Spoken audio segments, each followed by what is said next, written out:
1. Chapter 1. Is there where we're supposed to be? The gnome shrugged. It's where I was told to drop you. I'm glad he didn't take it literally. Me too, I answered Elvis. You too what? The gnome asked. I'm glad you didn't take it literally, I told him. Gnomes were practiced at the art of deception, and if I tried to hide something from him, even as innocuous as this, he'd worry on it like a puppy with a bone, and that curiosity would turn him into a stalker until he found out. I almost did, he said. But I wasn't sure if you could fly. There were no known instances of wizards who could fly. There were hundreds of cases where wizards attempted a flight spell. None of them were successful thus far. They could use brooms. They could ensorcel cars and rugs, and I had even seen a bicycle. But so far there were 0 success stories of magic men or women who could soar with the eagles. I suppose technically they could if you counted falling as soaring. What if you teleported? Elvis asked and put a finger on his chin. In air. He tapped his long ghostly fingers, shaking the fringe on the white karate jumpsuit and making the sequins sparkle in the sunlight. Ghosts were less visible in the daytime, but that didn't stop Elvis's ghostly remnant from defying the known laws of magic. If you could control your thoughts on the way down, push back the panic and concentrate, theoretically you could poof just before you hit and roll with it. I had to think about that one. First, falling is scary. It's our ancestral human nature from when we lived in Tress, and falling meant pain or death. That startle reflex is hard to overcome. Skydivers do it. There are military men with thousands of recorded jumps, so I knew it could be done. But they had a thin polyester cloth to stop them from plummeting to their death and smacking into the ground, turning their bones into razor-sharp slivers that slice through arteries and veins. Blunt force trauma ain't pretty. I've seen people smashed with a troll hammer, and trust me, squished is gross. Which is how most wizards ended up when they tried to fly. It's been tried, I told him. I was unsure if that was true, and he rolled his eyes around, searching what was left of his memory to see if I was right. Then he shrugged. So did the gnome. The little man stuck out his tiny hand. I've got to get going, Marshall. Guess you do too. I looked around at the flat expanse of sand-covered scrub where he had deposited us. Do you know something I don't? Booby, he said in a Yiddish accent. I know lots of things you don't. He hopped into the back seat of the biplane and cranked the propeller. The rear end swung around, the engine screamed to a high-pitched roar, and he shot into the sky after just a few bounces down the runway. It took a moment for the plane to balance and settle, but he righted it and puttered toward the horizon, back the way we had flown. What a weird little man, Elvis said into my ear. I could swear the gnome tossed up a middle finger we could see from here.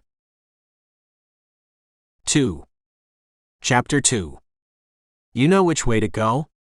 Elvis asked. I glanced around. We could have been in the middle of nowhere, except it had to be somewhere. Southwest, I was sure. Near Vegas, because that's where I needed to be. But the flat scrub and washpan desert was empty as far as I could see. How high can you float? Elvis nodded like an idea just occurred to him. I could float up and take a look. Do that, I smirked. I watched him lift up into the air roughly 12 feet. Add his 6-foot ghost frame to it, and Elvis was 18 feet higher than me. What do you see? I called up to him. Desert, he yelled down. Totally worth it. He spun around and fell back to float next to me. Here she comes driving down the street, he sang. That's me giving you the funniest look, I said. There's no street. But I saw the plume he was referring to. Something was incoming, and by the rooster tail of dust it threw up, whatever it was blazing. She arrived in a cloud of dust that refused to settle on her mode of transportation. A cherry-red glossy 74 caddy drop top from a time when size was synonymous with luxury. The paint almost glowed under the blazing sun, chrome flashing like Morse code flare signals. The beige interior was immaculate, oversized plus seats in a minimalist style. The driver surprised me. She was 4'11", jet black hair and Jackie Onassis shades that hid 3/4 of her face. She gripped the thick wheel with tiny hands at 10 and 2, and looked over at me as the dust cloud parted to blow past her and the caddy before settling to the ground. Aren't you a little tall to be a gnome? I asked. Aren't you a little short to be a stormtrooper? She snapped back. I liked her. She lowered the glasses to give me a once-over, almond-shaped eyes squinting under the daytime glare. "You're the marshal?" She said it like she didn't believe it. I shifted my useless leather bomber aside to show her the badge. "I like your hat," she smiled, brilliant white teeth against naturally darker skin. I noticed her canines were a little larger than the rest and pointed. "Thanks." I adjusted the Stetson I'd adopted from my Western counterpart. He'd been wearing it when the demon monster I'd created killed him, his blood crusting some of the top of the hat. I hadn't decided if I was going to clean it yet, or wear it as is for penance. "Are you going to get in or bake out there all day?" I scooted around the back of the caddy, drinking in the appearance and appreciating it. I had an old pickup truck myself, on the verge of being considered a classic if it wasn't for the dents, dings, and shoddy paint job holding it together. This machine was a work of art. 19 feet from trunk to grill and 7 feet wide. It didn't command respect on the road so much as it earned it through sheer size and attitude. The passenger seat was as plush and comfy as it looked. I settled in and buckled up with a lap belt. "Kiko," she introduced herself. The glasses were back, hiding her eyes, and her arms and legs were covered with fabric. Only the skin on her hands and a crescent-shaped portion of her face was visible to the sunlight. Made me wonder a few things about my new companion. "You know you're not supposed to take rides from strangers," she quipped and dropped the car in gear. Watching her drive was an exercise in itself. She had to sit on the edge of the seat to reach the gas and brake, and hanging onto the oversized steering wheel was like watching a kid swing on the monkey bars. I couldn't relax if I had a spell to make it happen. The only spell I could keep on deck was a poof one to move me out of the way if she decided to cross into oncoming traffic. Lucky for us, there was none. "I don't take candy from strangers," I said after a moment of watching her on the wheel. "Hitchhiking is acceptable." "Nu sent me," she turned to face me. I pointed at the road, when she kept looking a little too long for comfort. Nu was a gnome I knew in New Orleans, a medium who spoke with ghosts, and also one of the most powerful magic users I'd met. She knew the judge and wasn't afraid to curse him, which told me something about her level of magic. Nobody messed with the judge. Gnomes were creatures of Phi, left in this world when the ways were sundered. I had recently learned they were cousins of sorts with leprechauns, pixies, and most of the other wee folk of myth and legend. Nu was my teacher in that regard. She taught me by doing some sort of Vulcan mind meld that showed me her past. She kept a lot from me though. Like how she knew I was headed for Vegas. And how she had a friend ready to offer a ride. I rolled it around in my head.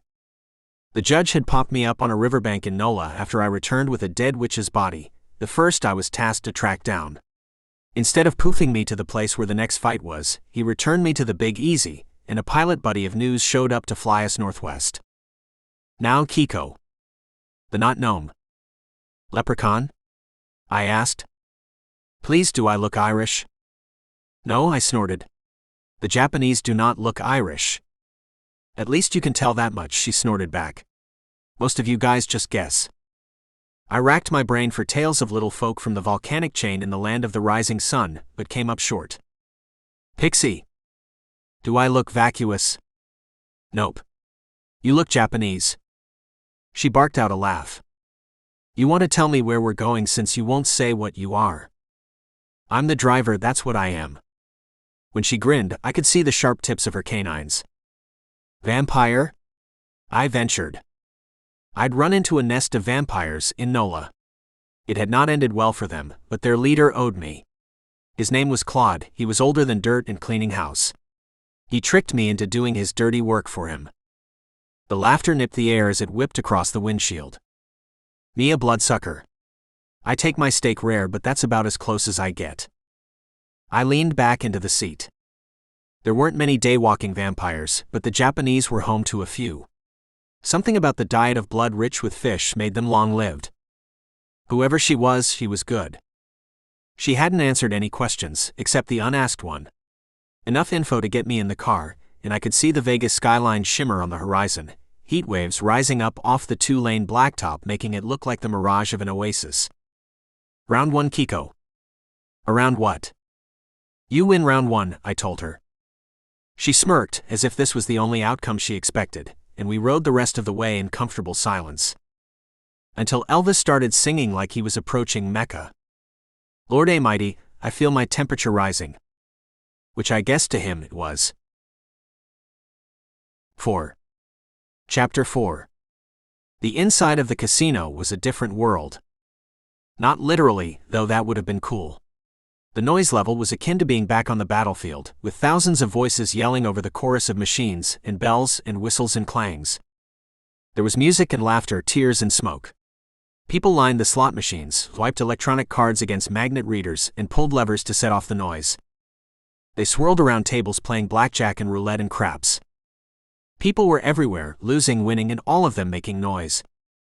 It fell away in waves as Kiko walked through, leading us to a bar set in the center of the casino. She perched on one bar stool and crossed her athletic legs. What can I get you? Ever met one of those people who make your skin itch? The sound of their voice makes you want to do violence to their person, usually in the form of a fist smashing into a perfect nose, or hands wrapped around their well-muscled necks. The bartender was that guy. Perfectly muscled, perfectly coiffed hair, manicured eyebrows, and gray eyes. Did I mention the dimples?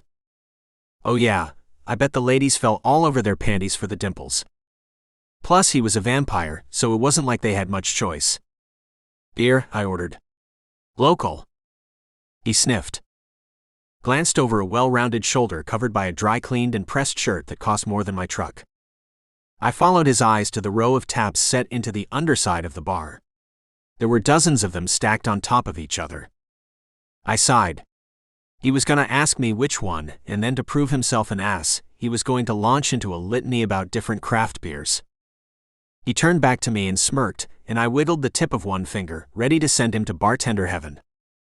Kiko saved him. Or saved me too, because the explaining to the local constabulary why I blasted a bartender into a million sparkling pieces in a casino would have been a pain. Ultra, she said. Bottle. The smirk got smirkier, if that was even possible, and he turned away to show her his posterior as he bent over to retrieve it. She caught my eye and gave a small shake of her head. I didn't know what she was trying to say with the motion. He seems, Elvis said as the guy turned back and curled up one corner of his lip to show off the tip of a long fang. Pointy, Elvis finished. Nice hat, the bartender sniffed at the Stetson. It had belonged to the now former Marshal of the West, who met his demise recently. He bequeathed me his cowboy hat, a fetish and nod to our profession marshalling the men and women who used magic. His blood was still on it, a crusty Rorschach blot or Pollock painting across the brim and one side. The vamp could smell it. The smirker set the bottle in front of me and twisted the top off with just his thumb as he held the neck in his palm. It was a cool trick, and I hated that it looked cool. Hated that he did it. Hated even more that I was going to have to practice to try it, because damn if it wasn't a sight. He went to work on a fruity frozen concoction in front of Kiko, trying to lock eyes and mesmerize her in front of me. The bartender liked to play with fire. Some guys are like that. They just want to get into a pissing contest with just about everyone, to let the world know something happened to them when they were younger. It was worse with vampires because there were a ton of issues that went along with immortality, I bet. Plus the whole sparkling vampire craze of the last few years really did a number on their street cred. He poured the alcohol into a glass in front of her, and slid it on a coaster beside her hand. She took a sip and gave him an approving nod. I glanced at Elvis. His eyes were roaming the floor of the casino, searching for other impersonators. We can't talk here, Kiko leaned over and whispered into my shoulder.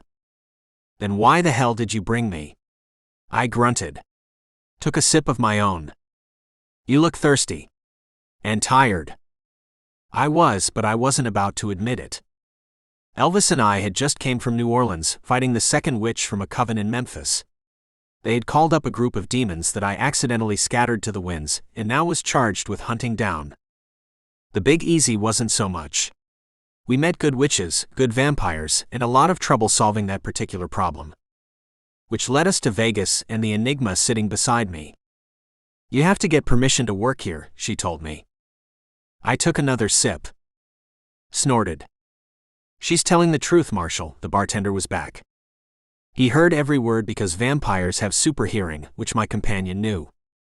I drained the beer in 2 swallows and set the empty on the top of the bar, which gave me a reason to keep both hands on the marble countertop. "I've got the only permission that matters," I said. "The judge sent me." The smirking bartender barked out a laugh. "Marshall," Elvis whispered over my shoulder.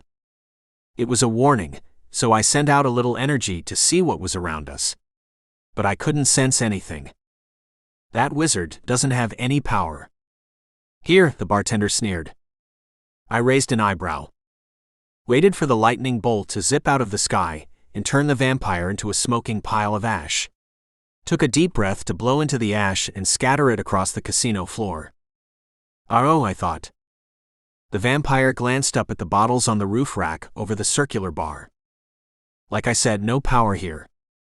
He leaned a well-muscled forearm on the bar and brought his face close to mine so I could see his fangs, the red ring around his glowing eyes. "Marshall," Elvis warned again. Kiko watched, eyes sparkling. "I am the only," my new vampire friend started to say. I wiggled a finger to freeze him in place, then reached up and gripped one of his fangs between my finger and thumb. "Tufus extractus," I said loud enough for Kiko to hear. Technically, I don't need to say an incantation out loud. The judge trained all of his marshals to use their will alone to create a spell. Which is pretty cool when two strong magic users are duking it out in total silence, except for the flashes of lights and miniature sonic booms really big spells can leave behind. But I wanted these two to hear the words and make a judgment about me based on that. Call it a little white lie. He mewled as I pulled the first fang out, then started crying as I extracted the other. I set the two sharp canines on the bar top next to my empty beer bottle. The bartender wanted to reach up and feel the empty spots in his smile, but he couldn't move. His hand shivered as he tried, but in a battle of willpower, which was my magic versus his, I can be stubborn. I shifted in the chair to face Kiko. "We done?" She took a sip of the fruity concoction and smiled. "Excellent work," she said. "It's not like I could ask you to whip out your wand and measure your magic." She flashed her eyes toward the crotch of my jeans and back up again, the mischievous grin curling one corner of her mouth. "This guy isn't the power around here," I said. "But you're telling me there's someone I need to meet." She nodded and twirled around. "You'll meet him all right," she said, and started strutting through the casino floor. She didn't wait for Met to catch up. "What do we know about Vegas?" I asked Elvis as I slipped off the stool and followed her bobbing head through the crowd. "Nothing," the ghost of my watcher said as he swirled after me. "What do you mean, nothing?" "Every watcher we put here disappears. Vegas is a vacuum. Vortex vacuum or just some old powerful magic that lives around here," Elvis shrugged as his eyes skittered across the room. "You're taking this in stride," I said as we reached Kiko at the valet stand. "There's no reason to get upset about anything," she answered instead of the ghost. "It all works out in the end." "Does it?" An oversized black SUV limo squealed into the Porte du Couche and slid to a stop in front of the us. "Just not yet," she gave me a wink and climbed into the door as it opened. She looked like a child climbing out of a crib as she scrambled inside the dark interior. "I've got a bad feeling about this," I muttered to Elvis. "Marshall," he said. "You have no idea." 5. Chapter 5. The inside of the limo SUV was an exercise in extravagance. Soft leather-covered benches lined either side along the 16-foot interior, with LED lights inset in the roof that cast everything in a soft glow. There were buckets for champagne scattered in open sections in the seats, and a full bar up underneath the divider that separated the driver compartment from the back. A man sat in the back seat facing forward, his face a study in stoicism. Besides Kiko, he was the only person in the limo. She laid on her stomach on one of the benches like she was at a sleepover, fumbled for a remote, and jabbed it at a flat screen that folded down from the ceiling. I hopped in, took a look at the bench opposite of her, and sat down beside the man. Real close. Elbow to elbow. So close our thighs were touching, and I waited to see what he would do. He didn't move. Elvis floated to the other bench and hovered over the leather. "You know where we're going?" I said to her backside aimed in my direction. She nodded, eyes glued to the television. I was happy she kept the sound down low. "What about you, Lurch? You know where we're going?" The man beside me had to be 7 feet tall. He couldn't play in the NBA though, because he seemed almost that wide. The bench seat we shared would have seemed crowded, except the SUV was large enough to hold him, me and two more like him across. I wondered how it made it through the crowded strip. Think you can get the driver to drop the divider? I pointed. I'd like to see how this thing maneuvers.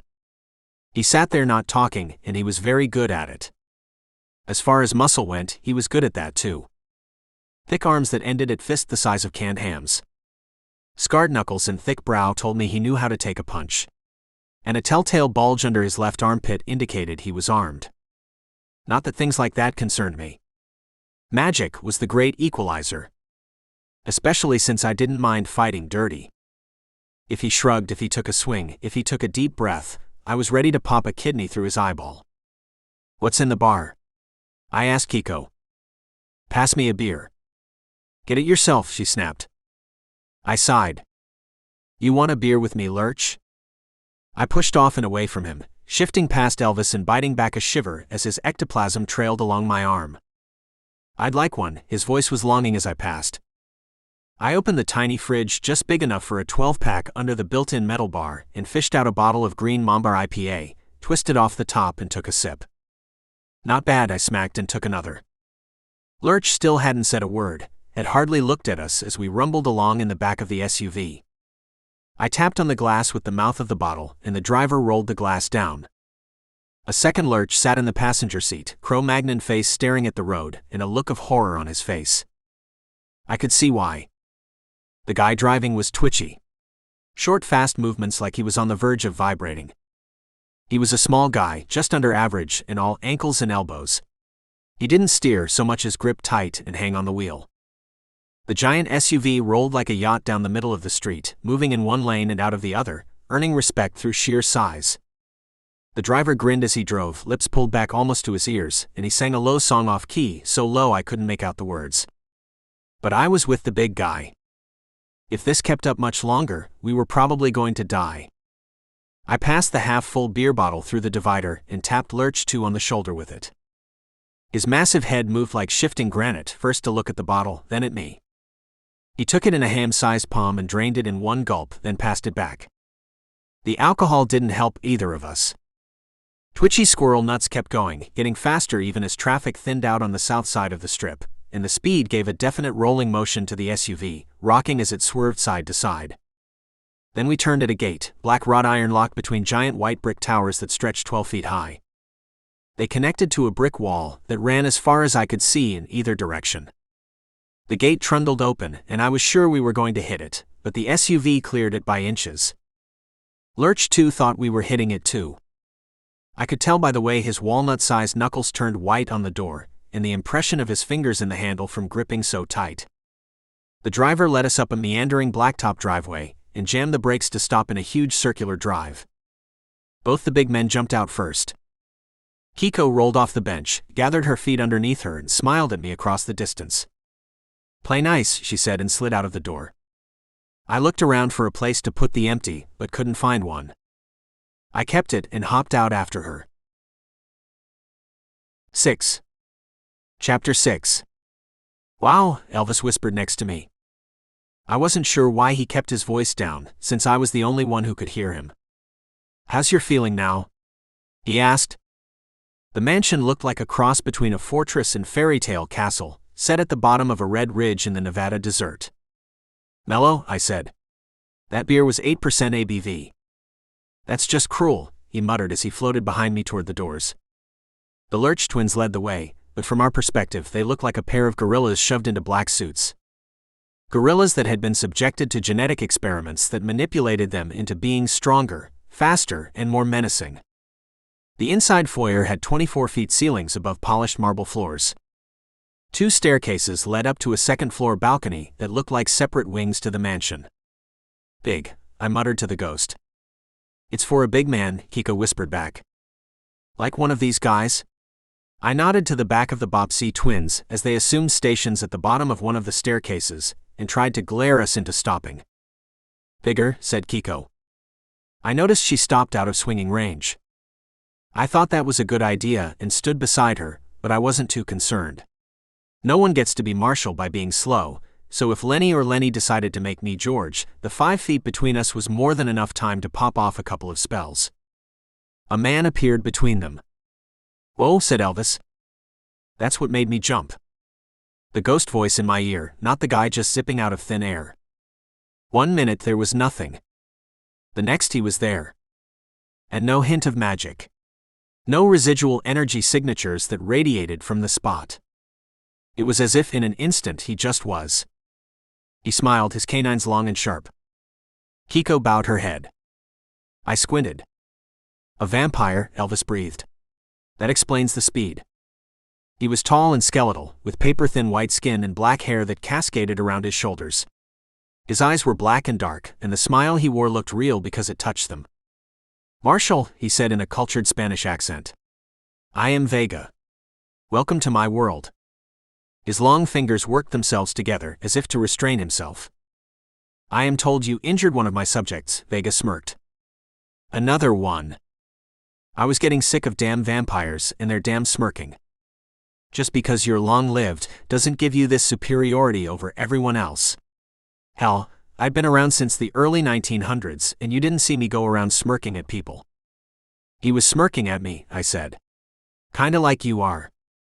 One of my hands drifted down to open up my leather bomber jacket, shift it to one side to show the silver star I kept clipped to my belt.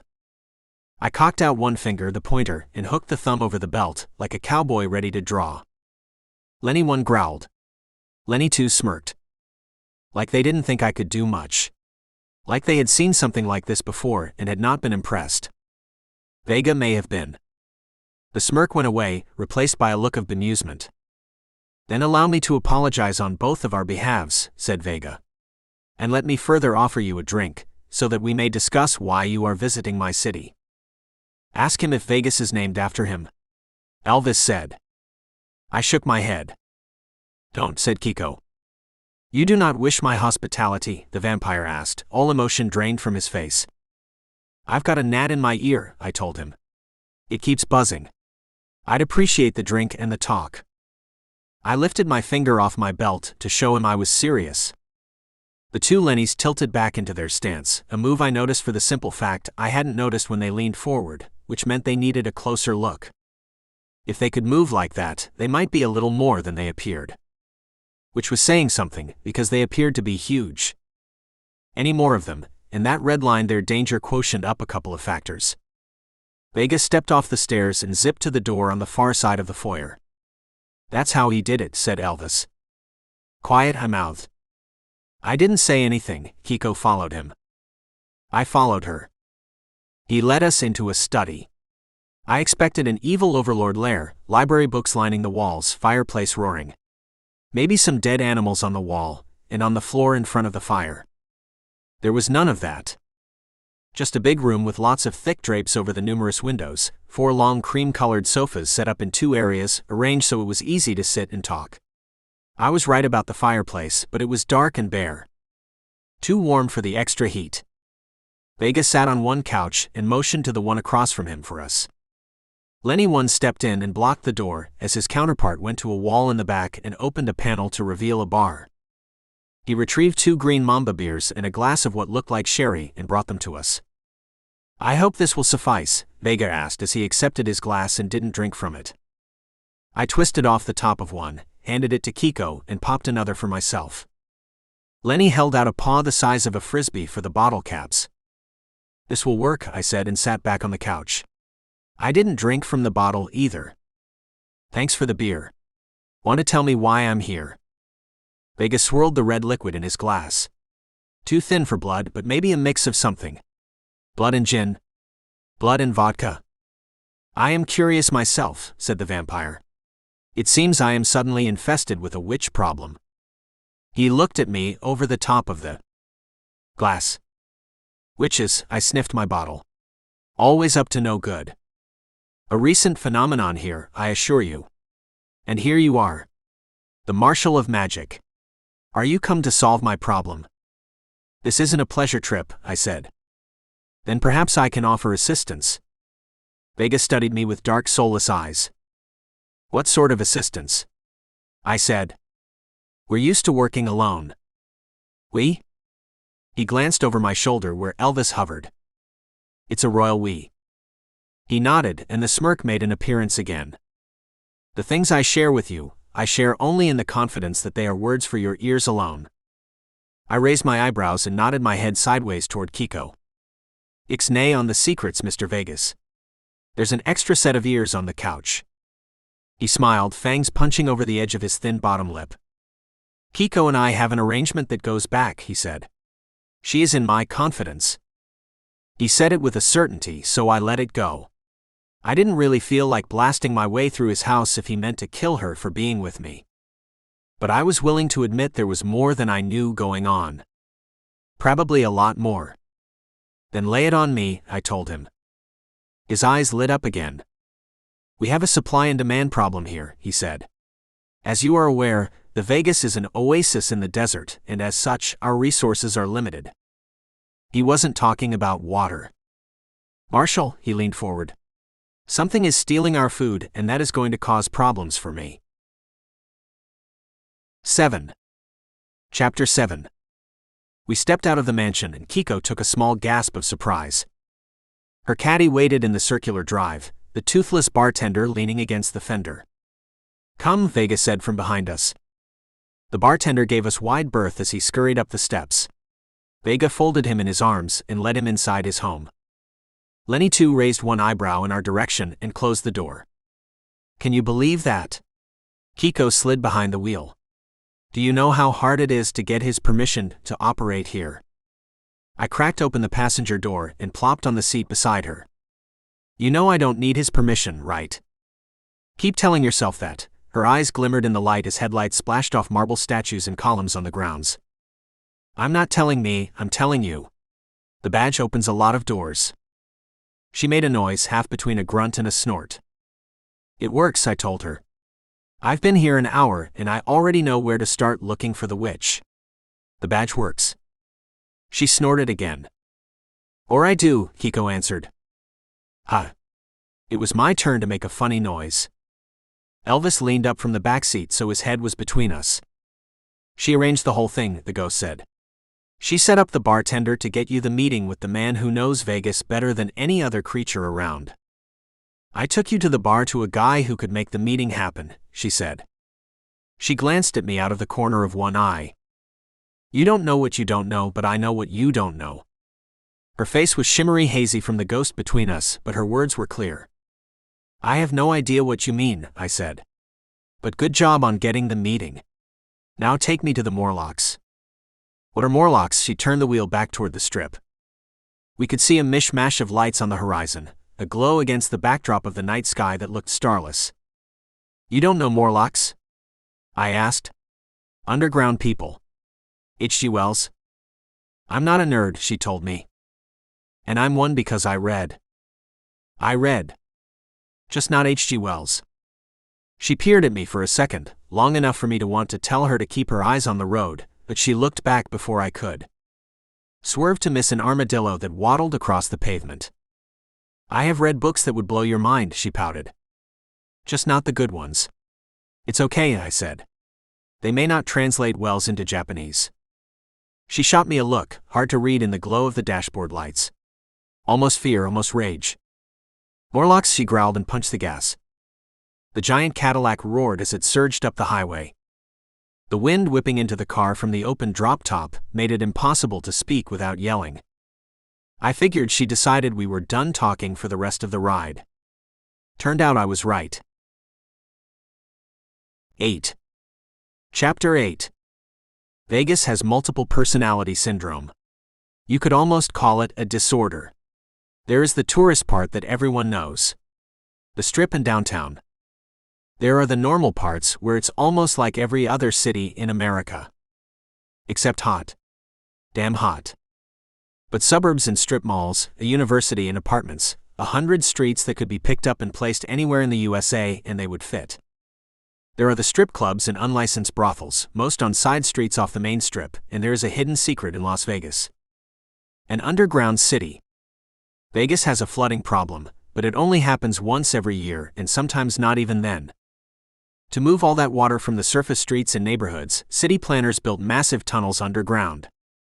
They crisscrossed the grid in an intricate design to move water fast. Take it from the city and spit it into the desert. And it worked. Except the homeless found the tunnels and moved in. Vegas had a lot of homeless. I'd read the estimate was in the thousands, but watching the tunnel entrance behind a strip club made me think they were off by a factor of 10. Maybe more. Kiko parked the caddy in a small gravel pullout on the side of a road. Calling it a road was generous. It was a path wide enough for a car and a half, probably built as an alley based on some city planner's design that never quite came to fruition. There were ruts in the path made by work trucks that serviced the tunnels. Sprigs of brown desert grass meant they hadn't been used in a long time. You want to go in there in the dark? Elvis breathed into my ear. I shivered. You are jumpy, Kiko observed. We should wait until morning. I'm not scared, I said. I didn't say you were afraid, she corrected me. Just that you are jumpy. Besides, the denizens down there are nocturnal. They are on the streets, which means what you are looking for will not be in the tunnel hunting. She curled her legs underneath her on the seat and leaned against the door. Vega said something, I told her. He said many things. About you and him going back. How long? She scrunched her nose as if there was a bad smell and peeked over the dash toward the tunnel opening. A shadowy figure limped from the darkness and crawled up the scree slope of the ditch across from us. It didn't pause at the top of the hill, just turned toward the city and kept limping. He spoke true, she said. That's not quite an answer.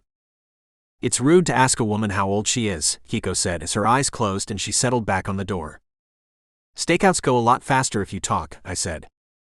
She sighed, drawing in a deep breath and letting it out slow and steady.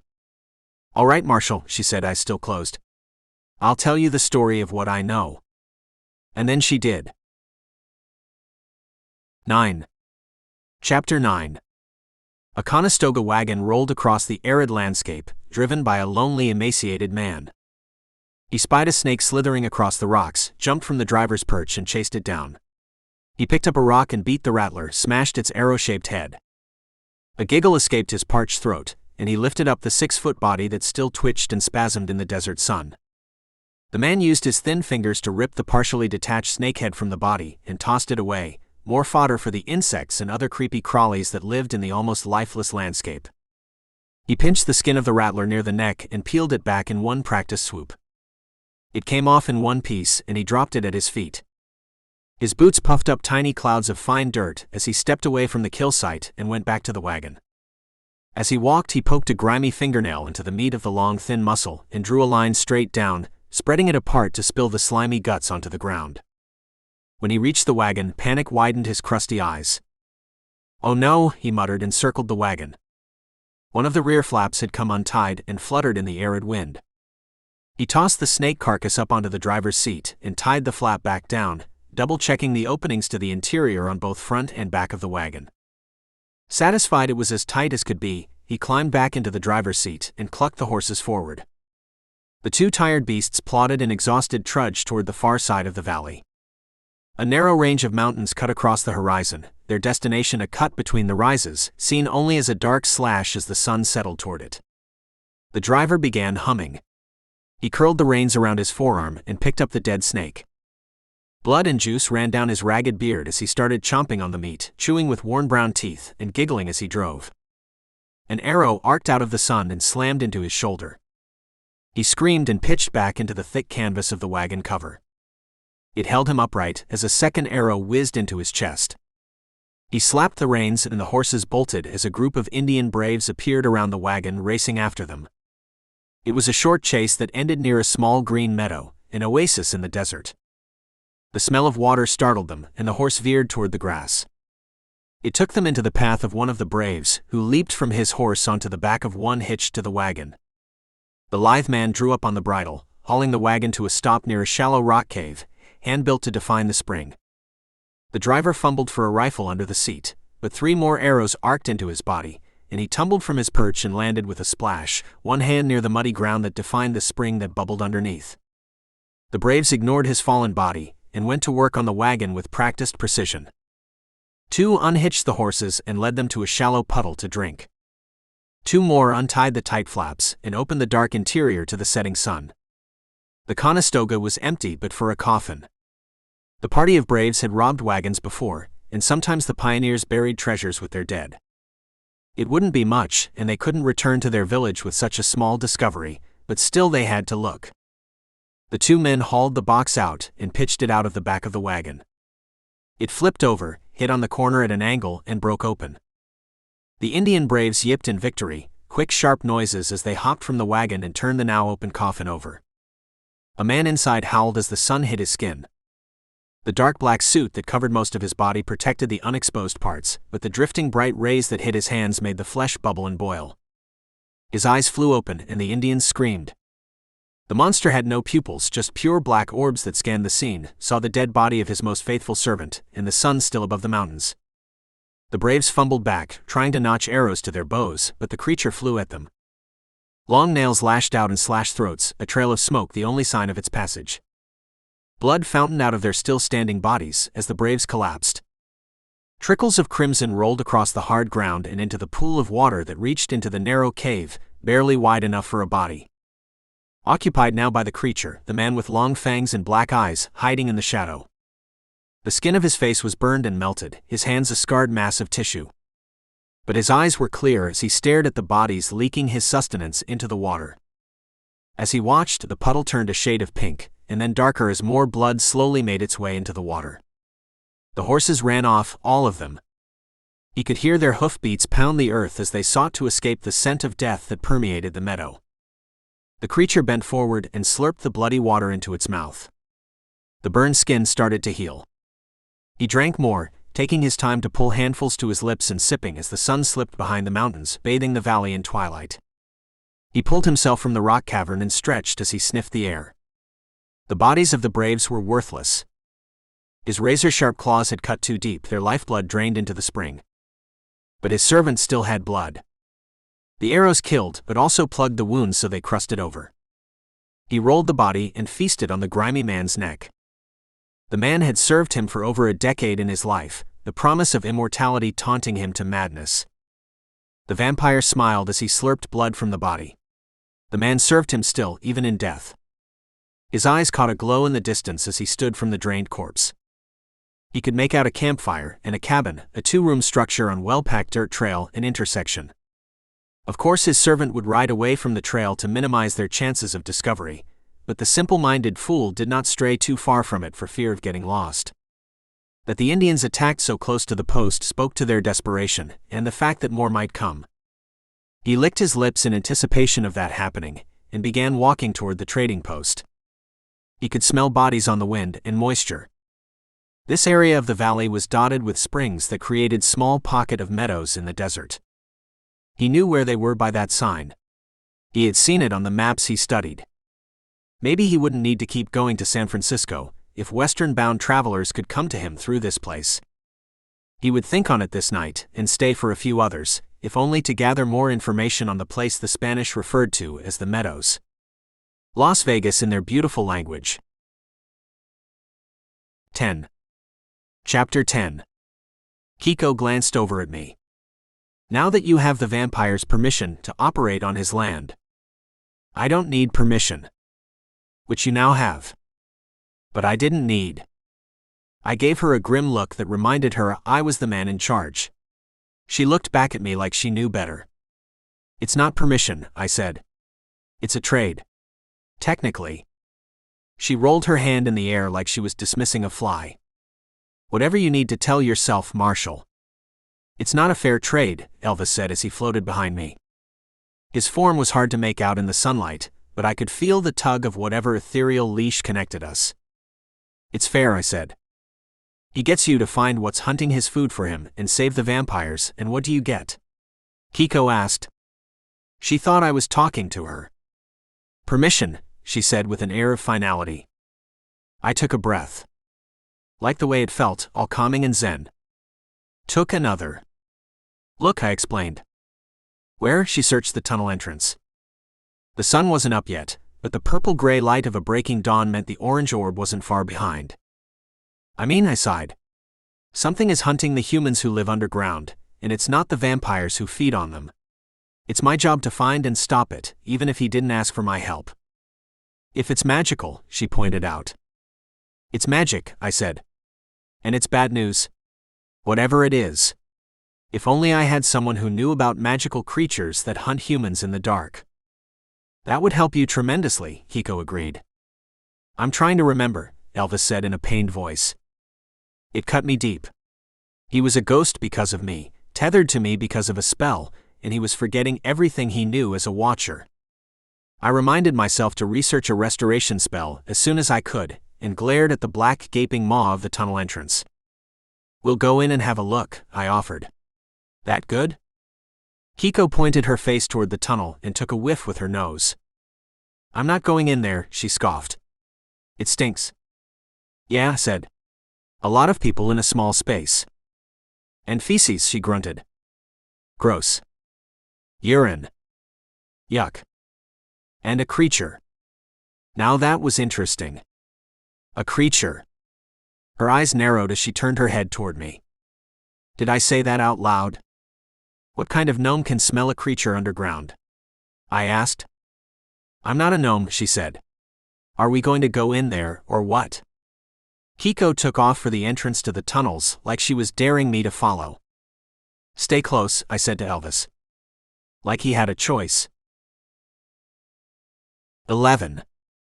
Chapter 11. I could have called up a ball of light to show us where we were stepping. But stuff squished and squelched under our feet as we marched through the tunnel, and all I could think about was Kiko smelling feces. I hoped for mold. I hoped for the gunky stuff that builds up when the rains washed lawn debris down here, and it turned into a wet mulch. I hoped like hell that's what it was, all the while my nose was screaming a different story. But Kiko was right story. The tunnel was 15 feet wide, with a 3-foot channel cut in the middle like a constantly moving stream. Even though people in Vegas weren't supposed to water their lawns, that didn't stop them from trying to make green grass grow in the desert, which required a lot of water, and even though the dry ground soaked up a lot and more evaporated in the sunshine, there was still runoff. And it ended up here. In a poo stream. That's Vegas magic. Up ahead there was movement. Shadowy stick figures huddled and shifted in front of small boxes built from pallets, insulated with cardboard and covered with tarps, blankets and pieces of fabric. There were fires in barrels cut in half, burning wood and broken pieces of furniture and who knows what scavenged from dumpsters and garbage cans. I could see a stack of glossy flyers advertising sex for sale and massages delivered to hotel rooms next to one of the barrels. Even as I watched, one of the figures reached forward and dumped a lot of them into a barrel, poked the flames with a piece of rebar. The fires were spaced enough to knock some of the darkness back, but there was still enough to make out impressions. The air was filled with smoke and fog and the stench of too many bodies in too small of a space. And poop. Let's just be honest, it smelled like doo-doo. I saw Kiko breathing through her mouth and debated if I should try it. If the air smelled that bad, did I really want to taste it? Get out. A wild-haired lady with gray skin stumbled in our direction, waving her hands as if to shoo us away. You're not welcome here. Don't have to tell me twice, said Elvis. The woman shrieked as she stared over my shoulder and turned to run. I guess she forgot about the shit creek running through the middle of the tunnel.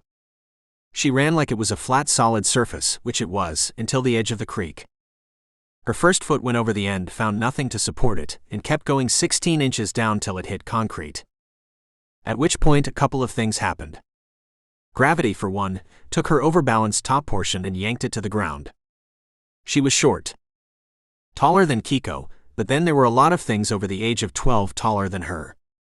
The wild hair woman slammed into the other side of the trench with her chin hard enough to make me wince. Turns out, hard enough to snap her neck backwards. Physics, angles, and accidents all combined to crack her spine in less than a second, leaving us to stare at her dead body as water pooled around it and began to tug at her legs. Kuso, Kiko snorted. I did not see that coming. Crap, Elvis said behind me. I glanced up from the dead body and followed his finger where he was pointing. The shade of the newly dead woman stood on the other side of the trench creek and glared at me. You did this, she shrieked. Kiko shivered. Did you feel that? The ghost woman took a useless careful step across the trench and floated toward us. Get out. You're not welcome here. You said that already, I told her. No, I didn't, Kiko argued. Do you have a hearing problem? The woman kept advancing, her shriek drawing out into a long grating moan. I took a breath to flick her away with magic, but my ghost bodyguard intervened. He floated between us and moaned back. She stopped and stared at him. Moaned something that sounded like a question. Elvis moaned again, and she glared at me, glared at him and settled down. You speak ghost? Who knew? Elvis sounded pleased and surprised and a little scared at the same time. Ghost? Kiko stared at me like I had lost my mind. Then she looked at the woman's dead body and back at me. Oh, her eyes lit up. You're one of those. One of what? You can speak to Yurei. Yuri's a weird name for a girl, I said. I thought we should do something about the body, but before I could move for it, the water nudged it loose from whatever was holding it, and it began to drift in the fast-moving current. Yurei are Japanese spirits of people who die by violence, Elvis explained. But that was an accident, I scoffed. You're not going to blame me, said Kiko. And run. What? She sprinted past me and ran back toward the light at the end of the tunnel. A dull roar echoed from the darkness as the sound of 1,000 feet pounding on the concrete bounced off the walls. Marshall! Elvis screamed over the noise, loud enough to draw my attention to where he floated over the water. The trench was full and spilling over, the current racing now faster, full of items from homeless camps. Wood. A floating barrel of flame. Glossy flyers twirling in the muck. The homeless ran past me, a huge herd of them on full stampede, racing the current, racing the roar, running from whatever came behind it. They split around me, brushing against me with small jostles and tugs, but never enough to move me. As if they were afraid to touch me but had no choice. I took a breath. Gathered my will, and even though I didn't need to aim my fingers, I did anyway, because it looked dramatic and cool. I was ready for whatever was coming. Light! I ordered, and shot a blue ball of lighting toward the roof of the tunnel as far back as I could see. It revealed a gray wall of tumbling water, foaming and chaotic as it scoured along the walls, filling it up from one end to the next. It picked up the runners racing toward us, tossed them, swallowed them, and kept coming. I turned and ran. The wave roared and sprinkled dark water across my back, like slobber from a slavering beast as it grew closer in relentless pursuit. The light at the end of the tunnel was a bright square of freedom and safety. But the homeless couldn't move as fast as me. Wouldn't get out of my way. They shuffled as they ran, trying, grunting, but it was a pretend run. Like a good intention that they could never uphold. I helped them. A little twist of magic, made larger by the panic of the water boiling at our heels, the screams of the others as it caught them. I nudged. A lot. A knot of people exploded out of the end of the tunnel on an invisible wall of willpower that carried them out of the entrance and onto the sides of the hills where it deposited them none too gently. I had just enough time to congratulate myself on saving their lives when I hit daylight and the water hit me. Almost. A slender hand grabbed me by the jacket as I ran and swung me up on a rock wall next to her. What took you so long? I pointed to the people I saved as I laid there gasping. She shook her head. Stop wasting time, will you? And she nodded. I rolled over and looked at where she was indicating. A single black storm cloud hovered over a storm drain. It was hard to tell distance from here, but it was a mile or two away, and it was pouring a downpour on a small section of street. I got up and brushed off my jeans and jacket, then offered a hand to Kiko. Thanks, I said. I saved your life, her eyes twinkled. Now you owe me. Owe you what? I asked her back as she stalked to her car. But she didn't answer. Part of me was glad she didn't. Marshall! Elvis stood on the rushing water as it trembled and tumbled underneath him. Look, I can walk on water. Funny, I said as I ignored him and glared at the black cloud. A mile, maybe two on city streets could take 10 minutes. Whoever called it up would be long gone by the time we got there. Elvis floated over next to me. Ah, he sighed. What? Water washes away magic, he said. I remember that. Kiko, I grunted. Water washed away traces of magic too. Someone was covering their tracks. 12. Chapter 12. Did the vampire send us into an ambush? I asked Kiko as I slid in the front seat. She gave me a sniff. I ignored it. You have fecal water on your jacket, she said. So sue me. You're getting it on my caddy. Send me the cleaning bill.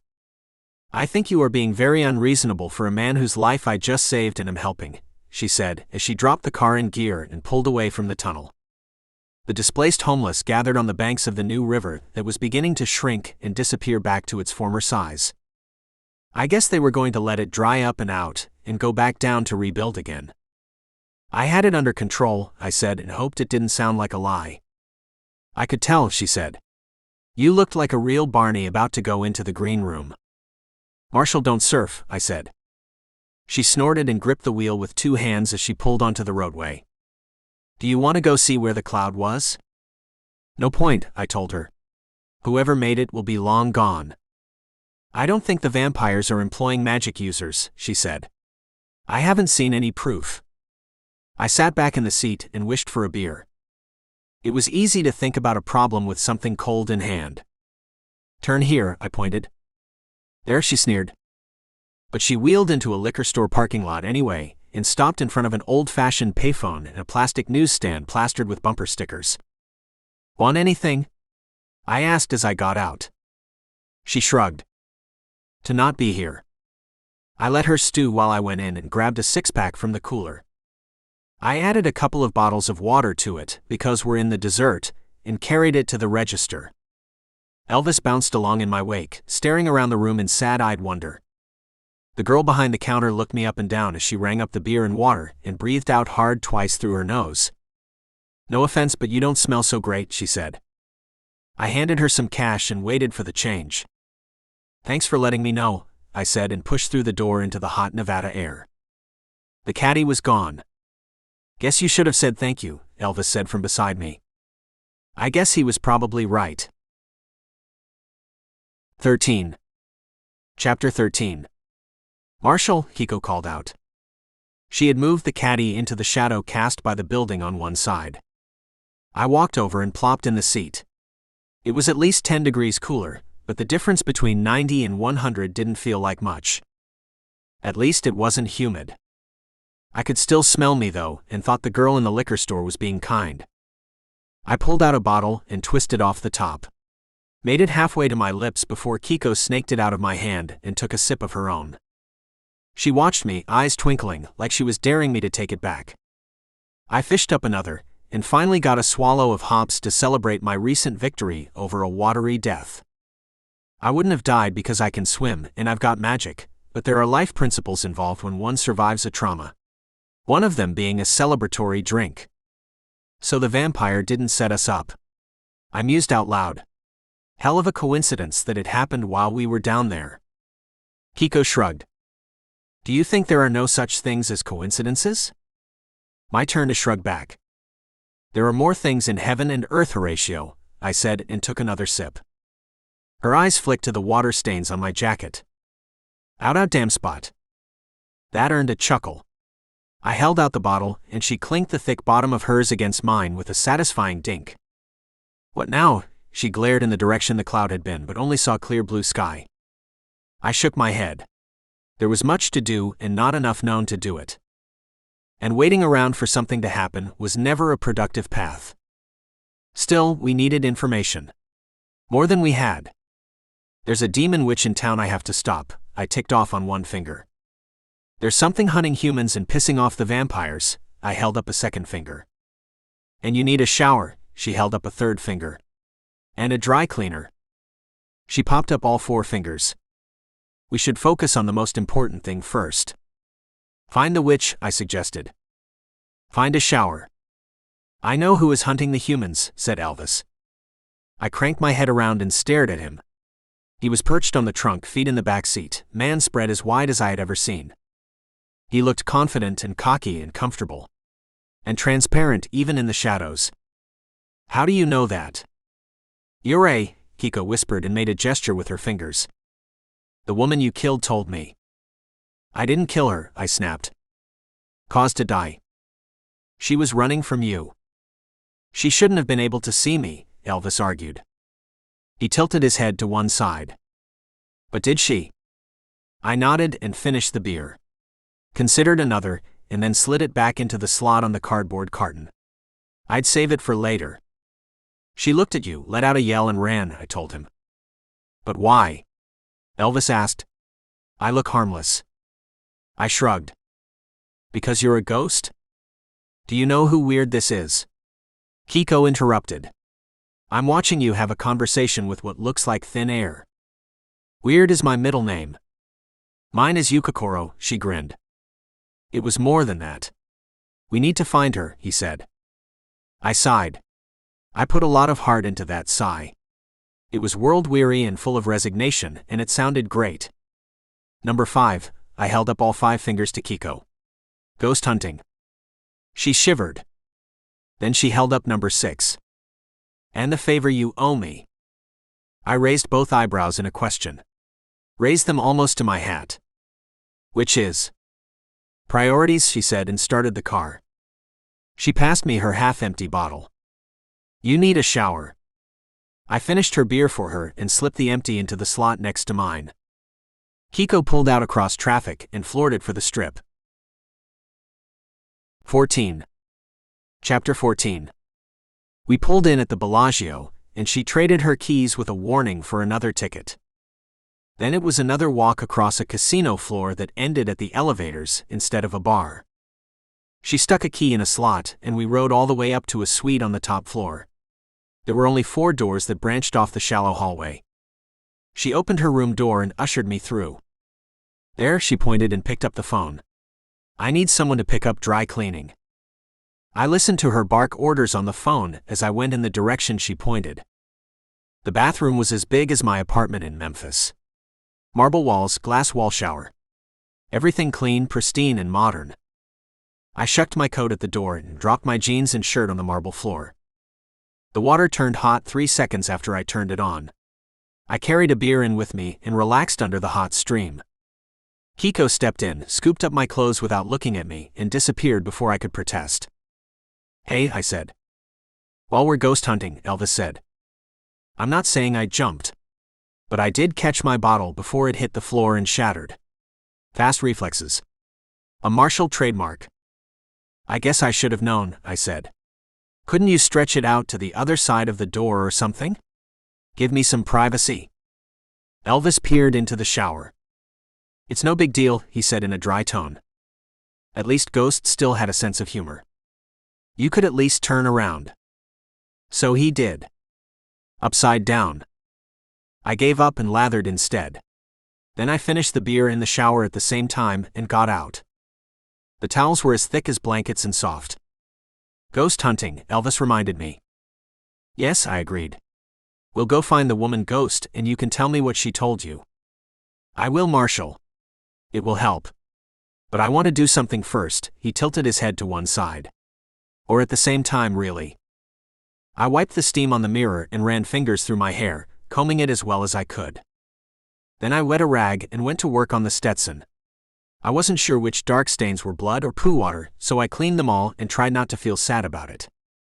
I had left the blood stains on the brim as a sort of badge of honor or reminder, and here I was washing them off. I tried to think if it meant something, but it didn't. Marshals died all the time. It was a dangerous line of work. We went up against black wizards and bad witches and all sorts of nasties. There were a long line of men and women before me, and once I went down, there would be more after me. Most marshals of magic did not meet a silent end. Nor did they go quietly into that night. There were bangs and booms and lots of blood. Usually. What do you want me to do, Elvis? I asked. I owed him too. He was a ghost because of me. Marshall, he said. He had a reflection in the mirror, but it was a faint outline in the fog, a shape in the steam that grew fainter as the room cleared. The flying LV need our help. 15. Chapter 15. What is a flying LV? I asked, only half listening to the ghost in the fog. I opened the door and stepped into the room, followed by a cloud of steam that drifted toward the ceiling. My clothes were gone. And so was Kiko. A group of Elvis impersonators who skydive, said my Elvis as he floated through the wall and into the room to join me. Shouldn't they be called the falling LV then? I asked. Technically, they're not flying. I think that's the problem, Elvis moaned. Someone rigged their chutes. I sat on the edge of the bed and waited. Kiko probably took my clothes to go get them cleaned. I had heard her on the phone with the front desk, so I wasn't too worried. How do you know this? He pointed a ghostly finger to the corner of our room. I stared at the empty space. What am I looking at? A half-dozen impersonators, Elvis sneered. I'm going to regret this, I sighed and wiggled a finger. Just a twitch. But it was enough to power a spell to reveal all corporeal and non-corporeal spirits in the vicinity, of which there were more than 6. Liar, I grunted. Elvis shrugged. You wouldn't have believed me if I told you, he answered. There were 24 Elvis impersonators dressed in various stages of his career.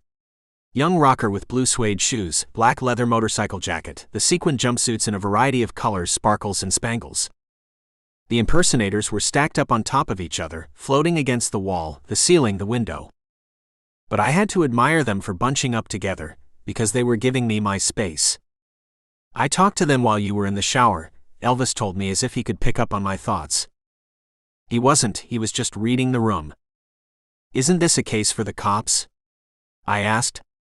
Sorry guys. The collected LV moaned in unison and then began to clamor all at once. My Elvis floated between them and me, hands held up for peace. I'll talk to him, he reassured them, then spun around. The plane crashed, he explained. So they think it's just a regular malfunction. Mechanical or some tragic accident. But it's not? Elvis shook his head, accompanied by the moans of the rest.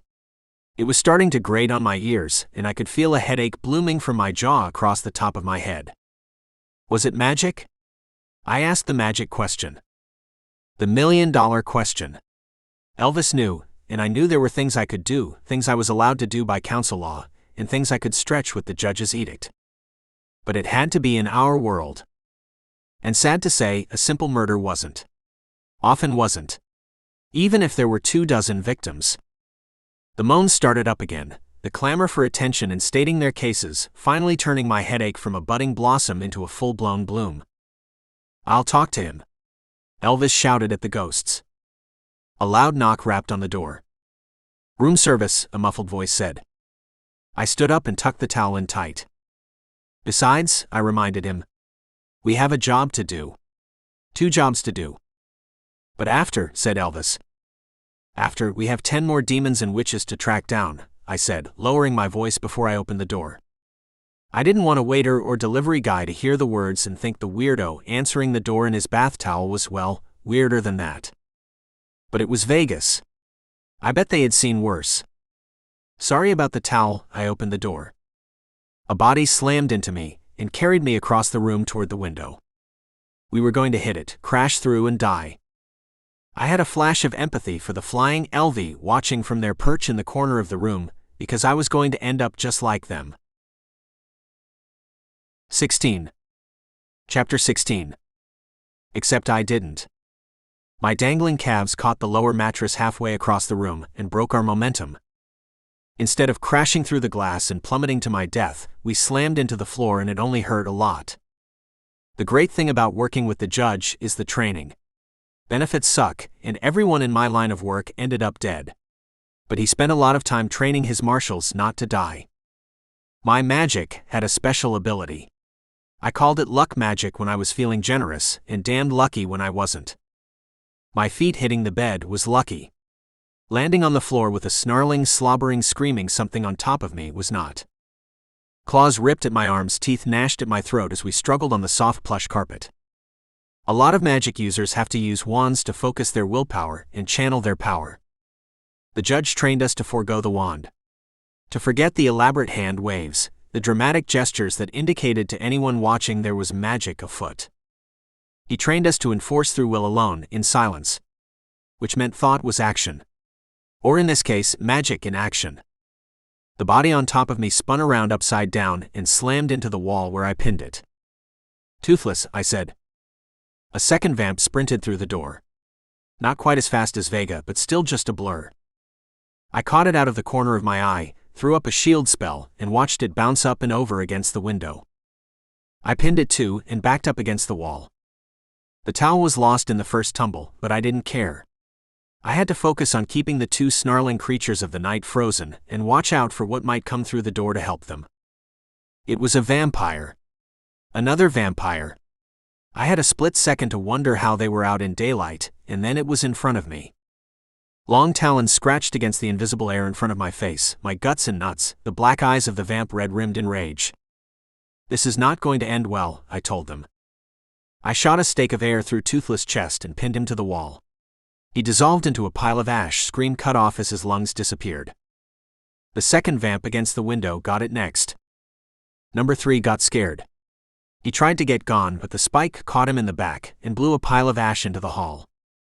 The force of the wind almost shut the door, but a tiny foot kicked it open. Kiko stood there with dry cleaning in one hand and bag of takeout in the other. "What kind of parties are you throwing in here?" she asked and nudged the door shut behind her. 17. Chapter 17. I leaned against the wall and took a breath. "Is it cold in here?" she smirked. "Let me turn the temperature up." I glanced down and went for the towel on the floor by the bed. "The last guy that smirked at me like that," I pointed to the thin layer of gray dust on the comforter. "I was just looking out for your comfort." She laid the clothes on the other bed and began to lay out cartons of Chinese food.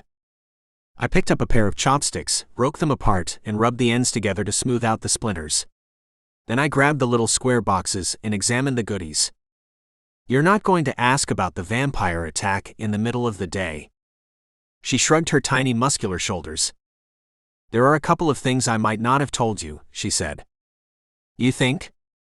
She grabbed a towel from the rod by the sink and brushed off the seat of a plush chair by the window. She folded her legs underneath her and tucked into a ginger beef. "There's a power struggle happening," she said. "These guys worked for the guy who wants to take down Vega." I dusted off a chair of my own and tucked in with a box of garlic chicken. It seemed appropriate. "You put me in the middle of a turf war," I said around a mouthful. "I'm just the driver," she said. "I don't have time for a land grab," I told her. "Looks like you can handle it," she nodded toward the two piles of dust. "Besides the point. I'm here to find a witch." "And solve a murder," Elvis added. "Stop a demon," I spoke over him. "Free a trapped spirit too," my watcher said. "And do my job," I snapped. Okay, Kiko sat up and traded her beef for shrimp. "No need to shout. I'm sitting right in front of you." "I wasn't talking to you," I stuffed more chicken in my mouth. Her dark eyes grew wider. "You're she breathed in wonder. "Yeah," I grumbled. "And he's trying to add to my to-do list just like you." She took a few more bites and settled the box on the tabletop. I was glad she let me finish eating in peace. Kiko strutted across the floor to the min fridge and tossed a bottle of water to me. She got one for herself and drank it down in tiny gulps. "We'll stop for more," she said. "We'll need to stay hydrated out there." "Out where?" I paused with the bottle halfway to my lips. "In the desert," she said as if it was self-explanatory. "And why are we going to the desert? Aren't we in a desert?" I glanced over my shoulder to where Elvis floated. "Vegas is in a desert, right?" "It's where we find answers," she said. "Get dressed."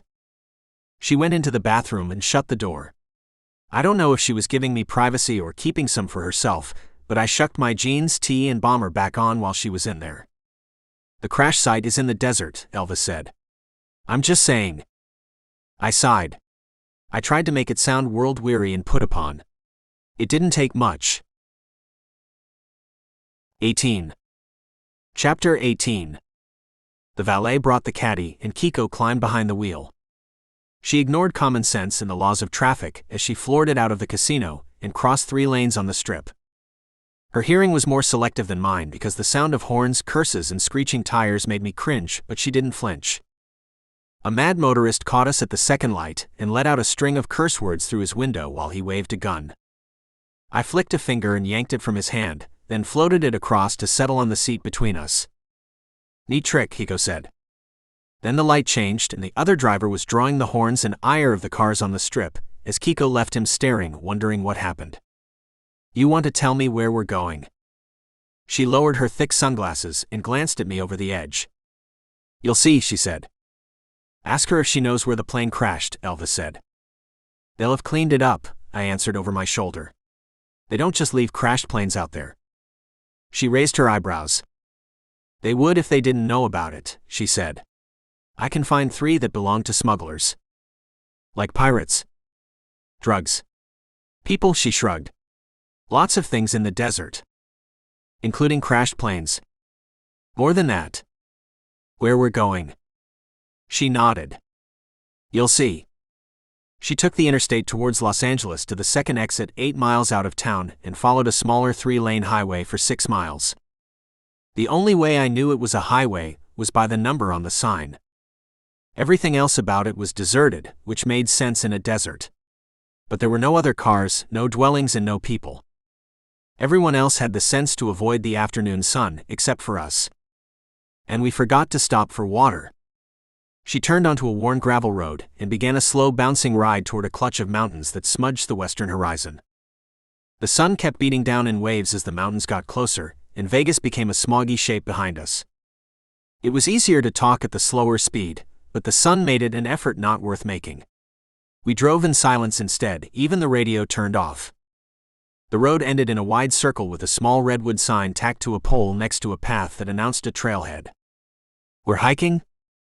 She pulled to the side of the gravel circle that doubled as a parking lot and clicked the caddy in gear. Something you need to see, she said. She climbed out of the car and popped the trunk. I joined her, and she passed me a backpack before sliding into a smaller one of her own. There was water in them, hydration bladders full to bursting. I bit the tip between my teeth and took a sip, surprised it wasn't warm. Let's go, she said, and set off on the trail at a good pace that surprised me for someone with legs so short. I planned to get some answers on the trail. Like, why were we out there, where were we going, and what the hell was she thinking? But the path started rising as soon as we cleared the first copse of trees, and then it was an effort to keep up. We walked for 3 miles, then at some marking on a tree that looked like slashes to me, she turned and led us across a narrow ridge. The ground here undulated, small hills and tiny valleys strewn with rock and dust and red dirt. The weather wreaked havoc on the geography and turned it into an almost alien landscape. The sun didn't help. It was relentless and merciless, setting toward the shadow-draped mountains. It covered everything in a harsh glow of baked rocks and burned ground and stumpy lifeless dirt. The ground is burned, I said out loud as realization hit me. Kiko nodded, the back of her black hair bobbing against her neck. The ground around us was singed in rings. It reminded me of something I had seen before, but not for decades. My memory was trying to bring it to the forefront when Kiko stopped and pointed at a cave. In there, she said, but didn't lead us forward. More homeless tunnels? I asked. Or was this where whatever was hunting the homeless made its lair? She shrugged. Are we going in? I'm not going in, she sniffed the air. More shit. I said, but that wasn't quite right. It was that and the smell of something else. Something big and reptilian and dead things. Lots of dead things. The cloying funk of rotting meat. What kind of demon did she summon? I wondered if we were too late. If the witch had unleashed some ancient horror on the world to wreak hell. I was only half right. Kiko grabbed my arm and yanked me behind a boulder. It was big enough for her to hide behind, but sometimes little people forget those of us who are normal-sized. A lot of me showed around the rock. And when the shadow inside the cave moved out into the last of the sunlight as it bathed the western mountains in a harsh glow, I'm man enough to say I eeped. Not a peep. Not a shriek. And I didn't think it was that loud. But it was loud enough to be heard. And noticed. 2 yellow cat eyes the size of platters winked open in the darkness, and a puff of flame jetted from the mouth of the cave. Ryu, Kiko whispered. Daragon. Domo arigato, Mr. Roboto, I whispered back as a dragon the size of 3 city buses slithered out of the dank cavern looking for us. 19. Chapter 19. We huddled. More precisely, Kiko hid behind the whole rock, folding her body into a compact tight ball, while I cowered next to her. I knew about dragons. From books. But no one had any real-world experience for thousands of years. I'd have to ask the judge, but I wasn't sure if I'd last to make it from the clearing, let alone back to the boss. Kiko shivered next to me. I guess she was thinking the same thing. The dragon below us made a lot of noise as claws scrabbled on the rock. We huddled for what felt like hours, time in which I had plenty of mean and nasty things to say to Kiko and to Elvis, who I knew was floating over me and watching the damn thing. But he wasn't talking, and neither was I. I was afraid the slightest sound would clue in the monster to our whereabouts. I don't know why the ghost wouldn't say anything. The sun moved like a snail on a salt trail, taking its sweet-ass time to hit the mountains, which signaled the beginning of twilight. My calves cramped first. Then my lower back, and finally all the muscles in my lower body started screaming, and when the screaming stopped, I knew I was about to hit full-on muscular rebellion and fall over. That would be the end. The dragon would hear it and pounce. I called up one last spell to go out with a bang, and try to take it with me. Maybe I'd get a medal and sainthood like St. George. Then I fell. Just as the dragon took to wing and powered out of the craggy vale. It opened its maw to roar in the night, sounding for all the world like a jet engine revving. Loud enough to cover my scream of agony as pins, needles, and electric jackhammers attacked my legs and back. The shape of the dragon was a dark spot against the purple twilight as it rolled over and disappeared over the mountain. Hunting, Kiko stood over me and offered a hand to help me up. You should really stretch more. I took her hand and pulled a little harder than I needed, but she was stronger than she looked. A lot stronger. I stood with one hand on the boulder while spasms shook my lower body. It's okay, said Kiko. I wanted to faint too. My legs are asleep, I said. She nodded like she knew the truth. That's not what's hunting the homeless, I stated. And some help you were. I aimed my head at Elvis. What did I do? Why didn't you talk us through, I said, trying hard and failing to keep the accusation out of my voice. You could have told us everything you knew. You didn't ask, the watcher sulked. I gaped. Besides, dragons are magic, he said. They might be able to hear ghosts. Is that true? Some books say so, he said. It's hard to remember. I knew his memory was getting shoddy, but I swear he was using it as an excuse this time. But I didn't call him on it. You knew it was there, I turned on Kiko, stiff legs dragging in the dirt. She nodded and pulled her straw out of her pack, drinking deep. You could have warned me. She nodded again. Remember when I said you owed me? Her eyebrows wiggled on her forehead. My stomach started to drop. She answered before it could make the trip. You're going to help me kill it. 20. Chapter 20. Kiko started hiking back down the trail. She didn't glance back to see if I followed. The light was fading from purple to black, a wash of stars glowing into view. It competed against a yellow-red radiance where Vegas squatted in the middle of the valley, far away. Going down was easier than going up. But the new knowledge of a mythological beast kept me quiet. I'm not sure why Kiko or the ghost were silent. I was racking my brain, trying to recall how to kill a dragon. Was it in the books of magic I had studied? Did magic even work on them? And why did this little woman think I was going to help her as a favor for driving? Weren't there monster hunters out there whose job it was to slay dragons? Or knights? I tried to remember if there were still knights around. Elvis, how do you kill a dragon? I asked. He floated over the ground off the trail, tugged along by the ethereal cord that kept us connected. Some ghosts are tied to buildings or to places where they died. Elvis was tied to me by the trauma of his murder. 21. Chapter 21. You don't need a wizard, I told Kiko as she bounced us back down the road back the way we came up. You need a knight. She gripped the wheel with two hands and glared at the rocks revealed by the headlights. I had a knight, she frowned. And? I said when she didn't offer more. The dragon ate him. Ate a knight. Cooked him, she shrugged. Chomped him. I didn't watch. He was a good samurai. Of course he was, I thought. In a world where dragons roamed, samurai would still be around. I turned my head to look at Elvis. Why would a dragon be here? He thought about it, ghost eyes gazing across the Martian-like landscape that stretched on either side of the car. Good grazing, he finally said. Hikers, campers, people out in the wild who won't be missed. I meant, how did a dragon get here? I turned to Kiko. That's a question for you too. She shrugged. I only followed it here. With the samurai, I settled back in the seat and bit back a ton of frustration. Here's what I know about dragons, I said. They're impervious to most magic. Correct, said Kiko. Which is why you don't name me, I told her. Magic is pretty much all I've got. She shrugged again. I was getting pretty damn tired of the indifference to my feelings. You are here, she said. And Jiri. I scowled. I don't speak Japanese, I said. You owe me. For driving me around, that's a dinner. Maybe pitch in for a tank of gas. But not to kill a freaking dragon. Jiri, Elvis moaned. I like that concept. Yes, Marshall. You owe. I owe you, okay. I know that. And I'm going to help you, I said. But her, I have a witch to hunt. A demon to kill. A demon that's not a myth monster. I don't think it is, at least.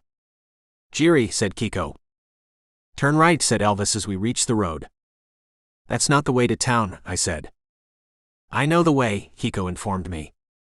Elvis said to turn right. She stopped in the middle of the road and looked up the bleak expanse of asphalt that stretched away in the darkness. What's there? She asked me. I pointed over my shoulder to what looked like an empty backseat to her. The crash site, said Elvis. Out here. With the dragon. I would be surprised if they were related, said the ghost. I threw up my hands. They weren't going to let me find the witch, and I still needed a lift back to town. If I got out to hitchhike, it might be hours before someone came along the back road to offer a ride, and even then, they might not want to pick up a stranger in the dark. I could poof back to town, but that would be a drain on my magic, and if I ran into something like a demon or a vampire hit squad, I'd need that power. Fine, I mumbled. Just go look. Kiko turned the wheel with a small smile of satisfaction.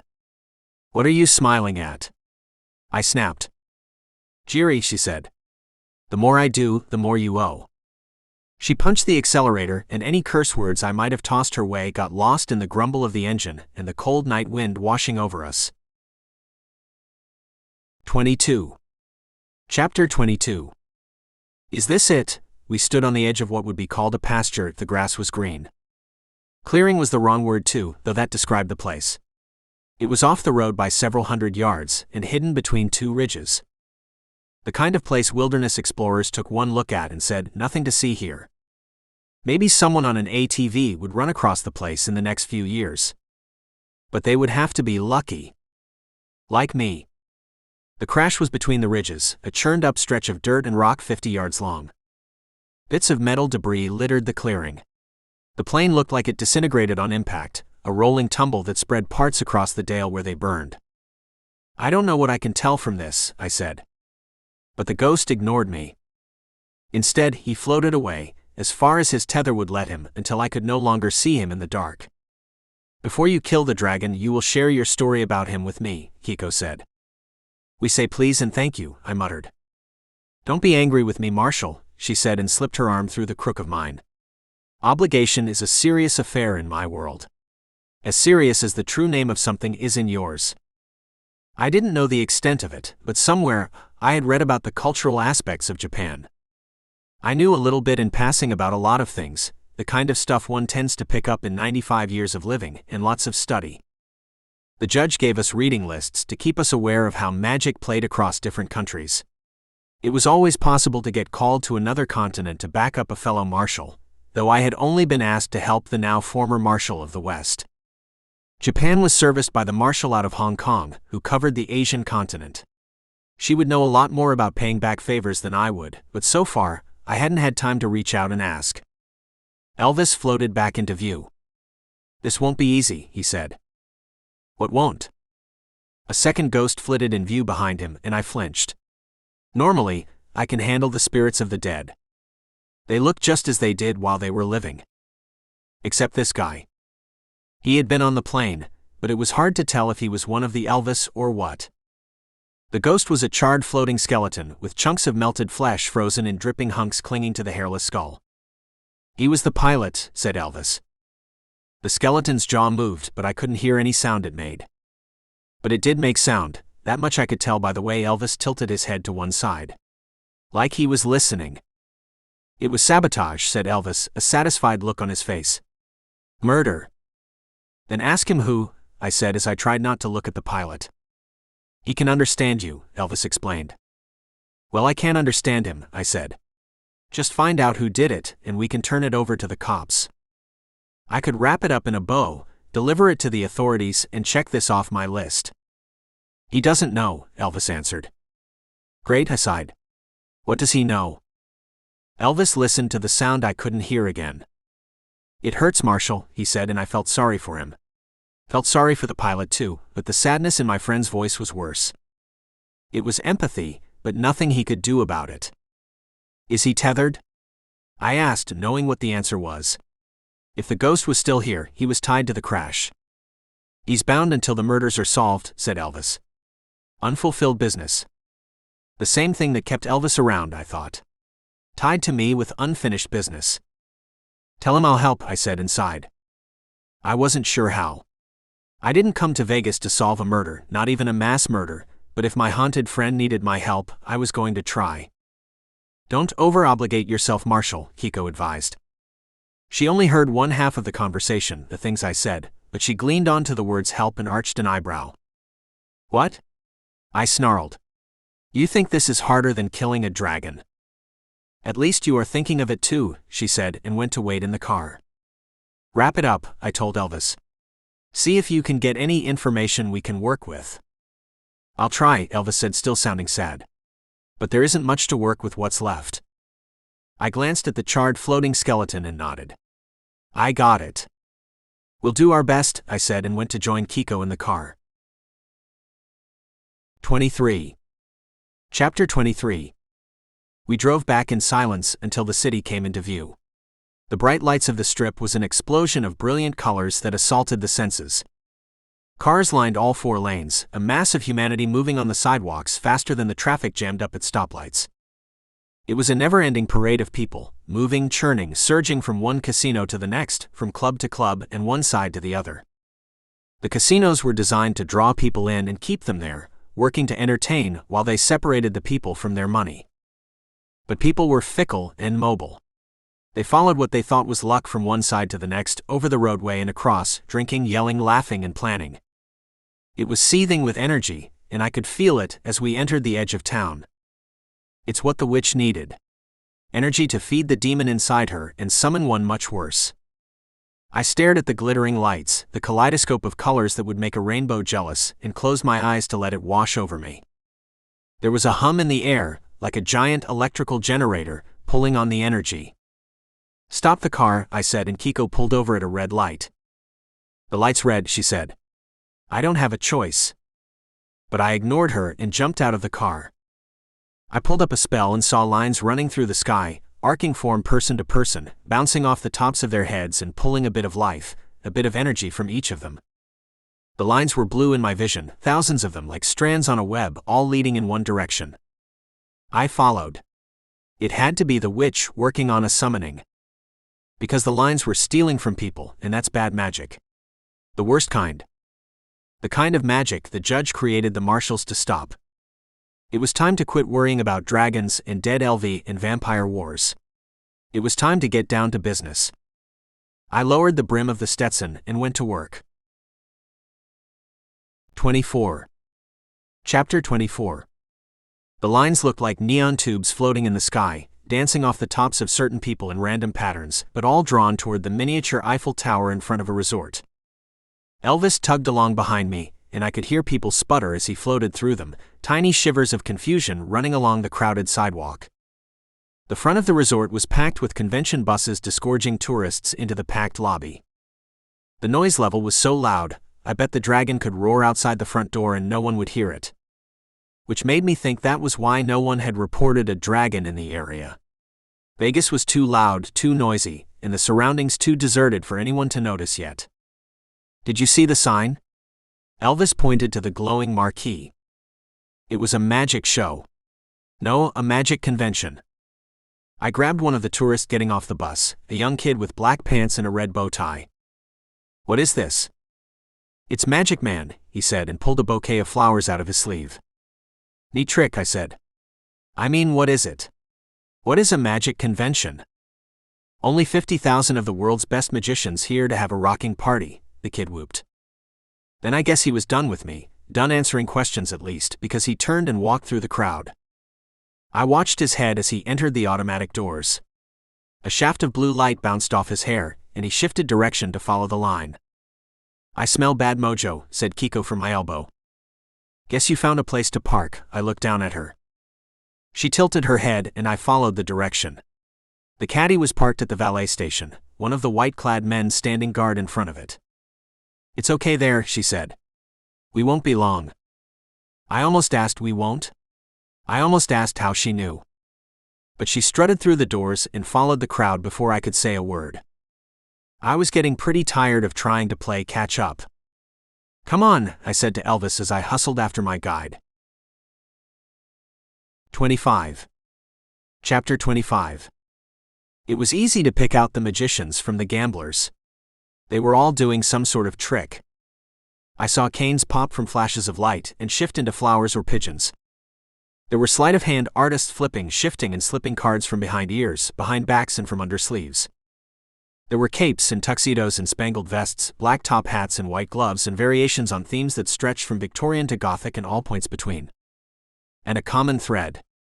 The threads of light that splintered and danced off the tops of heads toward a door in the back of the casino. The threads held a tug, a draw. I could feel it at the base of my skull, like a suggestion to move, to follow, to keep going. Feel that? Kiko asked as I joined her where she stepped. Bad mojo, I told her. We're going in there? I passed a hand over my bomber to show the star and let it fall back. I don't think I have a choice. She sniffed. Think any of these are real? I glanced around.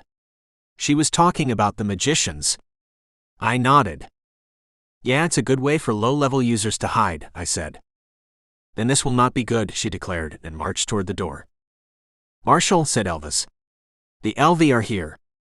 I could only see him as a shimmer in the light, but easy enough to make out where he was looking. At another shimmer of light, like a fog over the slot machines, a big patch of it. I'll get to them, Elvis, I sighed. He moaned, and it made me shiver. When I turned back toward Kiko, I saw a flash of blue lightning thread off her head. It lit up the back of her hair in a pop bulb of brilliant white, two triangle shapes of shadows on the top of her skull that disappeared as the light dissipated. She stumbled, then marched again in earnest, looking for all the world like she was pissed and ready to kill someone. I felt sorry for anyone who got in her way and hurried after. I had to keep them safe just in case they did. 26. Chapter 26. There is power in nature. Magical power. Don't believe me? Watch a flower bloom. When you put a seed in the dirt, a single stalk shoots up, fed on nothing but sunlight and water. From that stalk, leaves flourish and flowers bloom, explosions of color and smell to please the senses. But the magic doesn't stop there. That flower becomes food for birds and bees and insects, carrying nectar and pollen to create more flowers, taking seed and spreading it even further. Nature is magic. Nature is power. Earth magic is one of the strongest elements and full of emotion. The earth, the very foundation of the physical realm, is a powerful spark for emotion. Those birds that feed on the flowers, the farmers who sow the seed, surfers in the ocean, lovers who stand on cliffs and enjoy the breeze. Every single spark of emotion given off by the trillions of lives that inhabit the earth, love, gratitude, fear and rage, is absorbed. Magic is emotion. Emotion controlled by will. And though my will was strong, I was going to need something a hell of a lot stronger to forge a lance that could kill a dragon. I needed a thunderstorm. I'll trade you a story, Marshal, Kiko said. She flipped open the lid to a small cooler and pulled out a bottle of craft beer. It immediately began sweating in the desert heat. I took it from her, twisted off the cap, and tossed it back in the cooler as she did the same for one of her own. The cold amber liquid was full of coffee flavors, the hint of nut drifted up from the bubbles. I took a second sip and asked without looking. What story would you give me? She snickered over the tip of her bottle. The kind of story that would curl your hair. I've always wanted a perm. She placed the bottle on the ground between us and leaned back, her muscular legs stretched out in front of her. I could see the lines in her arms, the small bulges at her shoulder. Her fine black hair whispered around her head in the slight breeze. "I will share a story with you," she said without looking at me. "For one of equal measure. Among some magical creatures, stories have power. Much like names, which can be the essence of an identity, stories gain power through application. I blame the oral tradition that predated history. Think about it. Some guy wanted to scare his kids to stay away from the big hairy monster, so he made up stories about it. Those stories got passed around the campfire and eventually from campfire to campfire, spreading as a sort of early warning system. At each telling, the people listening began to believe, and as more people believed, the story gained power. The words might shift a little, the names might change, but the meaning remained clear. Stories became a power as people believed in them. Faith magic. The offer to share a story was the offer to share magic. I took a sip of beer and listened carefully. 27. Chapter 27. It was literally the coolest thing to ever see. I didn't see it, but it had to be. I sprinted across the ground and dropped to my knees on the slick surface, leaning back Matrix style as bolts whizzed over my head and body. Fingers held out, unleashing hell on the witch, on her demon. Coat whipping in the wind, an appropriate badass scowl on my brow. Probably a good thing I didn't see it. That's how I'm telling it though. For anyone who wasn't there. "I was there," said Elvis. "Shut up, ghost. That's not how it happened." "Did you hear the shut up part, or did I just say it in my mind?" He was right. I hated it. My slip and slide into battle started off well enough. I got the sprint part right. But instead of dropping to my knees, one foot clipped the other and I sprawled on my face. Instead of sliding in a very cool, awesome manner, magic blazing, it was more of a desperate crawl on the floor, hoping like hell I didn't get my ass shot off. Literally. I fetched up in the corner where the wall met the floor and rolled over, in time to shoot off a couple of blocking spells. See, there's no way the first version isn't more entertaining. More elegant. "I know you," said the ghost of my watcher. "I know how you operate. You're going to play this up and try to come out a hero. In the middle of a fight, Elvis." Left. I banged off a shot from the tip of my finger. It wasn't a lightning bolt, more like a shimmer in the air as energy transformed from my willpower into a manifestation of magic.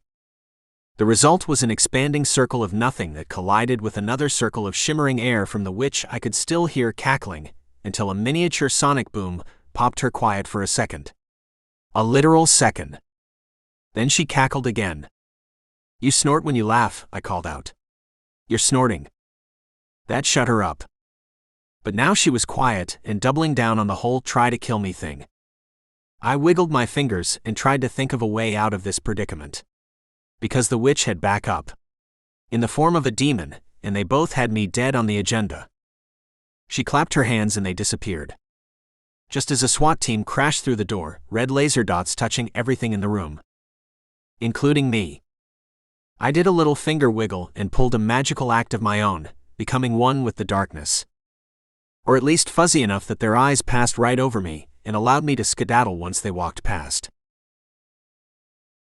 28. Chapter 28. There are rumors afoot. Afoot. It's an expression. I think you've been hanging around Terra too much. I'm tethered to you, my corporeal friend. If I'm too close to someone, it's my proximity to you that's the cause. About that. You haven't found a spell to untether us. I haven't found a cure to this ailment. I ail you. You prefer I ail you. A ghost who spouts beer instead of rumors. That's a tether I wouldn't mind. The rumor is one of the witches has awoke a dragon. A dragon. In the west. How far west? All the way to Japan west. Because I've always wanted to visit Japan. I'd like to meet a kitsune. I can summon a kitsune if you like. Kitsune can't be summoned. They aren't demonic. I meant summon as in to call, not the supernatural sense. You have a kitsune on speed dial? Had. One of the watchers is kitsune. Their experience with dragawans may come in handy. This particular dragon is not in Japan. It's in the west, as in the old western part of Montana. Big sheep country. I think it's big sky country. No big sheep. Dragons can't carry off the sky to eat. Dragons in Montana. With a witch. Damn it. I told you, it's gonna be that kind of day. Later. A dragon is as large as a whale. One of those cute little white whales, right? Blue humpback. A flying whale. That breathes fire, she added. And is magic resistant. Great. You could get a lance. Do lances work? How do you think Lancelot got his name? He killed dragons? He and Merlin. Knights of the Round Table were dragon hunters. Merlin lived in Japan for almost a century before journeying to the Isle. He carried with him the knowledge to protect and defend in the land through which he traveled, and eventually settled to call home. Where does one go about finding a lance? They were destroyed in the Dragon Wars. You will have to make one. The marshal pushed up the edge of his hat and sipped on the sweating bottle of beer between his fingers. I'm not up on my current metallurgy, so I don't know how to make a lance. Is it like carving a spear point on the end of a stick? Because that I can do. Metallurgy, said Okari. And no mere wooden stake would harm a dragon. A lance must be forged. The marshal leaned his head sideways and shot a withering look at the kitsune. She didn't seem to notice. I'm not a blacksmith. You are a quest magic man. She turned up the corner of one mouth into a cute smirk. A magic quest to build an object of magic the world hasn't seen in over 500 years. I'm here to hunt a witch and stop a dragon, he argued, but it was weak. Your ghost friend can tell you how important this is, and to save the world. Save the world? Okari bowed her head. He did not share this information with you. Elvis? I was going to, I swear, we just hadn't reached that point yet. The point where you tell me I have to save the world. That one. A dragon will self-replicate in 14 days once awakened. Self-replicate. Clone itself. I'm sorry, the translation on that word may be wrong. It will make babies. Hundreds of dragon eggs scattered around the countryside. The marshal sucked down the rest of his beer. Dragon babies. Dragon babies who will awake hungry and wreak terror upon the world. Hunt a witch, kill a dragon, find its eggs. Magical quest, the marshal shook his head and stood. Collect the materials and forge the lance, kill the dragon, and if it's laid eggs you must hunt them as well. Sounds like a plan. He laid a $20 bill on the bar and zipped his leather bomber. He glanced at the eyes of the kitsune and felt a small tug at his heart. Why did the bad ones always have to be so gorgeous? The marshal has to find a meteor with the right metal in it. 29. Chapter 29. Do you know where we're going? I asked. More to make noise than anything. We had driven north for 2 hours of silence after 30 minutes of Elvis chattering in my ear, and the rocky landscape stretched as far as I could see. It filled the front windshield, hazy with dust and shimmering heat lines. Yes, she said. Her tiny frame perched on the edge of the plush leather seats, one leg tucked underneath, the other stretched to the gas pedal. The driver's side was cranked all the way forward, which made me grateful for split bench seats, otherwise my knees would be up around my ears as I struggled to breathe through the whole road trip. Are you going to share? I asked after the silence stretched long enough to get uncomfortable. I spied a tiny smirk sneak across her lips. Was everything a game with her? And then I thought, of course it was. She was a fox, a trickster, always searching for a mischievous advantage. Even against a marshal. What will you share with me? She pushed it. How about, I'm doing you a favor? She shook her head, cute pert nose aimed at the blacktop. You are paying me back for services rendered. So far, your services have just gotten me in more trouble. She shrugged, muscular shoulders shifting the silk blouse. I cannot help if your presence in Las Vegas has turned the local populace nervous, she said. Aren't you working for the vampire? She snorted and let out a yip of frustration. Kitsune do not work for anyone. I nodded. It was true, what little I knew of them. I glanced over my shoulder to the wispy ghost sitting on the headrest of the back seat. Now I know wind and physics don't affect corporeal spirits. The interaction between a ghost and the world is usually just one of memory. It is rare for the world to affect them, and vice versa. So when I saw my sidekick hanging on with one hand to keep from blowing off the back of the seat, pompadour hair whipping in the wind, I had to laugh. Which earned me a grin from him and a sniff of disapproval and raised eyebrow from Kiko. Elvis, I explained. She glanced too, but I knew she couldn't see him. Or thought she couldn't. Kitsune were spirit creatures themselves, manifesting in human or fox form depending on their whim. He will tell you, she confirmed. We do not work for any but Kitsune. She kept driving and kept not talking, so I decided two could play at that game. I sat in silence and stared at the landscape. Her breathing quickened at the challenge. She tried to be quieter than me, which wasn't difficult, because she was pure magic, whereas I only used magic. Kiko froze, and I was glad we were on the straight and narrow highway that ran as far as the eyes could see to the horizon. When I say froze, I mean literally, she didn't move. Hands were locked, eyes were locked, hell, I couldn't even see her breath. Not that I was staring at her chest or anything like that. I mean, it was for the contest we were having, the world's greatest winner of the quiet game. There was just her and me and the massive Cadillac sailing on the two-lane blacktop. Are you seeing this? Elvis whispered near my ear. I didn't scream. I'm very proud of that fact. I flinched. I win, Kiko proclaimed. I opened my mouth to argue the point. I won, she smiled out of the side of her mouth. I'll give it to you, I said. You cannot give what has been taken, she stated. You made a sound. I won. I didn't make a sound. You did sort of make a noise, Elvis said. Shut up. That earned me a quick glare. Not you, I pointed to the empty back seat. He agrees with me. I nodded. I don't. You don't have to, she told me. These are facts. Simple facts, easy to understand, easy even for you to comprehend. The fact is you made a noise. That's what he said, I told her. He startled me. She slammed on the brakes, and I had just enough time to hit the dash with my elbow and catch my face in the crook of my arm before it redecorated the leather.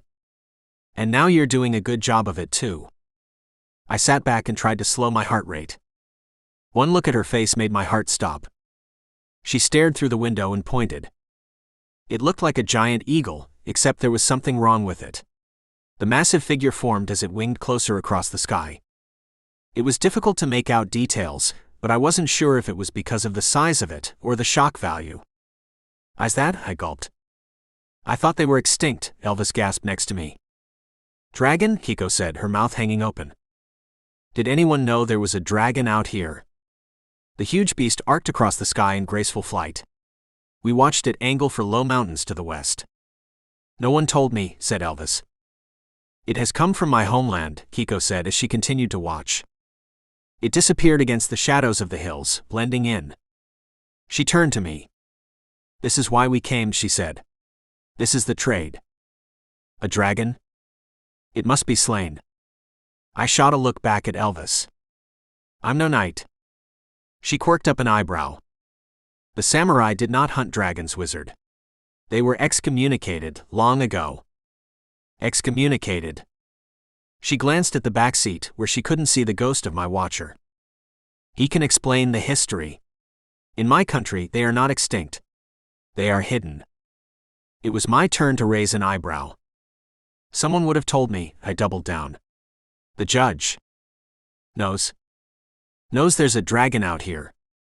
She shrugged. I cannot tell you what he knows and does not know about this dragon in particular. All I can say is, I have been tasked with slaying this dragon, and I require your assistance to do so. I turned to the back seat. Elvis still stared at the hills where we could no longer see the flying beast. What do you know about dragons? He blinked in a ghost-like fashion and turned to me. They're extinct. I waved toward the mountains. Except when they're not. He shook his head back and forth, but it wasn't a negation. It looked like he was trying to shake loose a fact or two, digging through the cobwebs of memory to find something he could share. I haven't read about dragons in a long time, he said. They were on every continent. You can see statues of them in every major ancient city. Hard to kill, impervious to magic, hoarders of gold. Great, I scrunched against the side of the car. I could have learned that from Lord of the Rings. The Hobbit. Whatever, I turned to Kiko. Impervious to magic. I wiggled my fingers to show her. I'm not much good at killing dragons without it. This dragon can be killed, she said. I glanced at her tiny little form perched on the seat. How? She took a deep breath. A lance. A lance? A dragon lance. Nope, I told her. They are impervious to magic, it is true. But you must construct a lance with magic, and it can be used against them. I pointed back toward Vegas. Kiko, I said. I have to stop a witch from creating hell on Earth. I don't have time to build a lance and fight a dragon. Her eyebrows crinkled in annoyance. You are suggesting my services do not have value. Oh. If there's one thing I hate about the magical world I'm part of now, it's the honors and obligations things. Favors were traded like currency, and some hoarded them like the proverbial dragons hoarded gold. Except dragons aren't creatures of the ancient past. Turns out they're real, and the trickster spirit gods had chosen me to assist their champion in killing one. I'd been riding around in her car, staying at the hotel on her dime. Hell, she bought me lunch. I was up to my ass in owing her, and it pissed me off, 'cause I should have seen it coming. There was no such thing as free magic. I appreciate your help, I started to say. Help you will need to pacify the vampires, she pointed out. Power-mad witches, angry-ass vampires, and a dragon to kill. She was right. I was going to need all the help I could get, and the ghost in the works behind me wasn't going to be much help. He wanted something too. I felt pulled in a million directions at once, my mind awhirl with the chaos energy around me. She could sense it. I took a deep breath to calm my mind, took another and held it for a count of 6. Let it out, nice and slow for a 6 count. I opened my eyes. Kiko stared at me, and I swear she looked impressed. Okay. You will kill the dragon? I will help you, I said. She nodded, as if that was answer enough, and I suppose it had to be for now. Good, she said. I don't know how to build a lance, I confessed. She pulled her tiny foot off the brake, and pressed the gas to point us back at the long stretch of road that never seemed to end on its way north. You don't build a lance, she told me over the wind. You quest for it. 30. Chapter 30. We drove north through the desert and turned west toward the Sequoia National Forest. I couldn't keep my eyes still. They searched the barren sky for more sign of the dragon, but Kiko didn't seem concerned now that I had agreed to help. She pulled into a roadside diner when the sun reached a zenith and parked in a spot at the end of row. There were 3 other cars covered in dust in spaces along the front of the sun-bleached concrete structure, and a 6-pack of gnarly-looking hogs leaning in a row by the door. Lunch, she announced and hopped out of the car.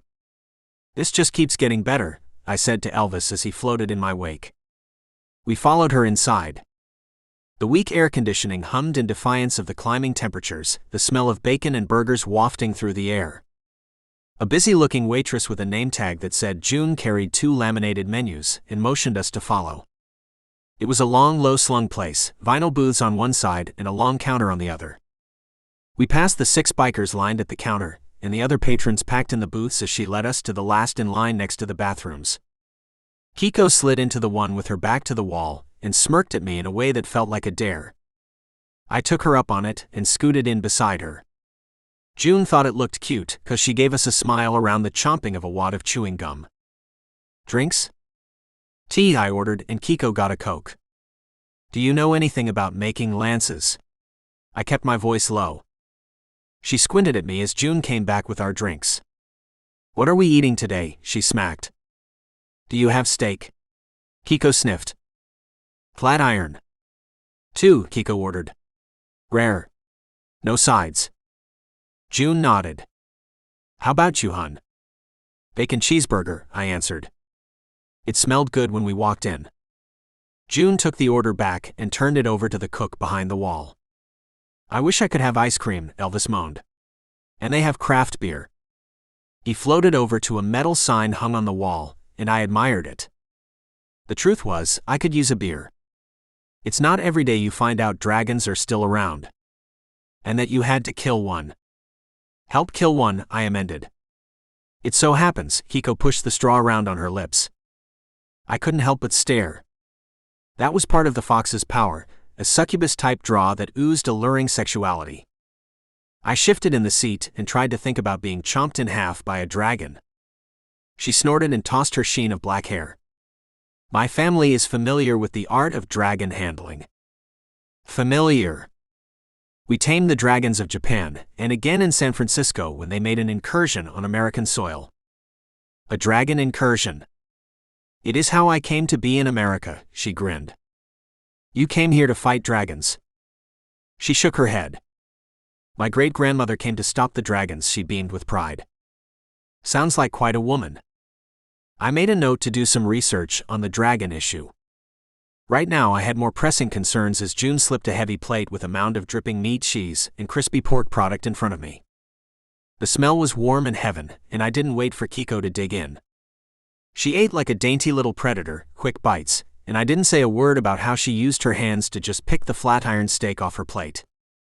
Mainly because my mouth was full and it would be rude to talk. We chomped our way through the meal, until an eclipse blocked the light of the sun. I looked up at the bikers. That your caddy? One with a big black beard glared down at me. I glanced through the window to make sure our parking job wasn't too off-center. Mine, Kiko dropped the rest of her steak and licked her fingers. Blackbeard must have been caught under her spell, cause a little drool dripped down his beard. I leaned back before it dropped on the table. That's a sweet ride, he said, shoulder crowding me to one side. Maybe you'll let me in that sweet-ass ride sometime. Kiko smiled. You think your friends want a ride too? The innuendo made me lose my appetite, and the big man had a distinct body odor reeking off of him. Since he was right by my face, it was hard to miss.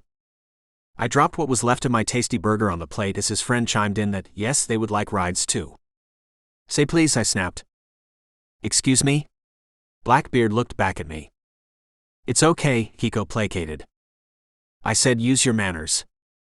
Blackbeard stood up and towered over me. I forgot to notice how wide he was, almost twice my size and a head taller than I was. Elvis reminded me. Marshall, he said. Are you gonna make me?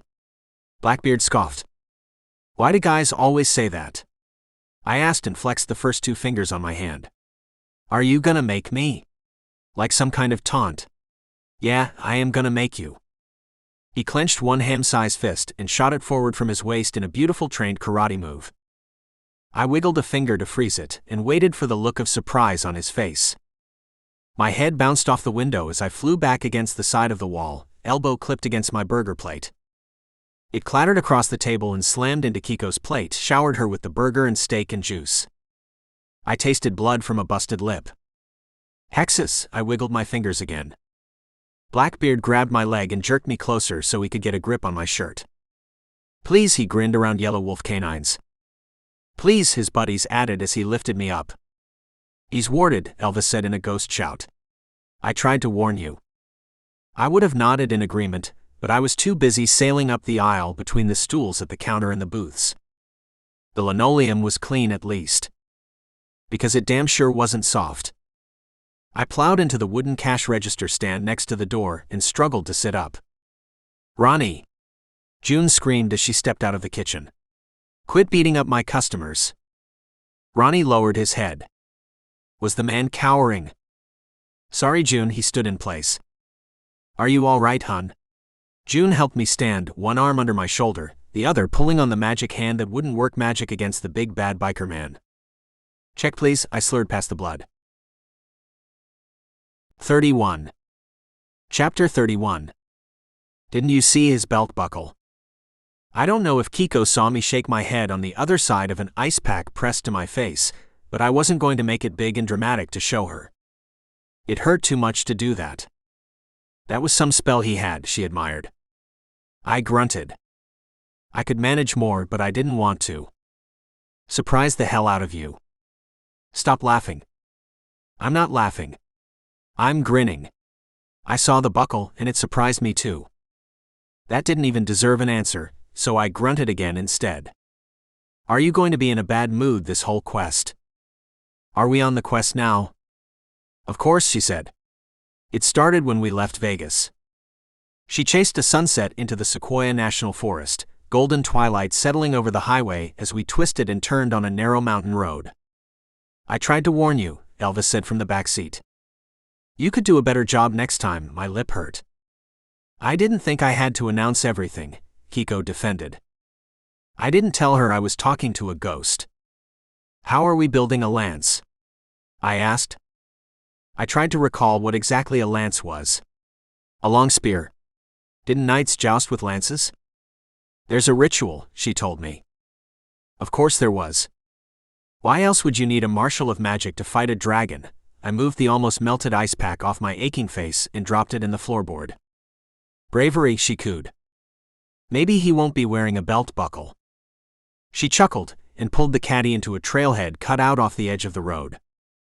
A tended path led between the trees and disappeared into the gloom. "The first part of the quest," Kiko said as she listened to the night sounds of the forest around us come alive, "is permission." "Permission from who?" She didn't answer, just got out of the caddy and began hiking up the path. "She's not dressed for this," Elvis said as we gave chase. "Is there proper attire for a quest?" "Her shoes aren't made for walking. Boots are made for this kind of walk." "How long have you been sitting on that one?" He shared a ghost grin with me. "The last 3 miles when I figured out where are we going." "You know where we're going?" He sighed. "Honestly, Marshall, did you do any studying or learning about the job, or did you just always rely on my abilities?" "I was sort of busy," I answered as I tried to keep Kiko in sight. I could see her just ahead, but it was getting harder as darkness fell on the trail. Too busy to learn what you might be up against. Half of what I did as a watcher was learn how to be prepared. "You're prepared to hike a mountain trail?" "I don't hike anymore," he moaned. He didn't have to remind me I was the reason he was floating 8 inches off the ground tethered to me. "Where are we going?" "To pay homage," he said. He sounded a little too proud at the moment, the tone of his moan like a little spectral know-it-all. "Homage to?" I lost sight of Kiko as I noticed the forest was quiet. No insect sounds. No noise at all, just the scuff of my boots on the trail.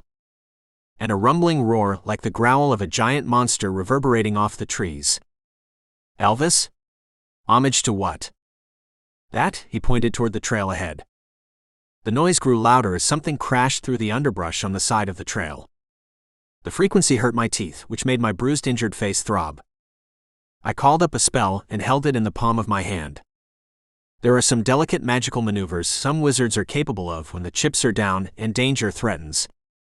I'm not one of the delicate types. I have one go-to move, sort of a quick draw dash of force, designed to do maximum damage fast. Anything that came rushing out of that brush to chomp on me was going to get a massive heavy-handed surprise. Something bit my ankle. I shot my spell off at an angle in the trees and tried not to shriek as I danced out of the way and got ready to fight back. Against a cute little panda-faced fox staring at me. I swear it looked like it was laughing. "It's still coming," Elvis screamed. At least it stopped growling. The force of will I misfired into the trees sheared off a couple of branches that crashed through the ground just as whatever it was stepped out of the forest. I stopped. I stared. It stared back. I tried not to shiver. I failed. It was a Bigfoot. "Sasquatch," Elvis whispered. I don't think he was reading my mind. The Bigfoot was at least 9.5 feet tall and half over as wide. Hair covered the entire body, with flowers intertwined into braids that adorned different parts of its body.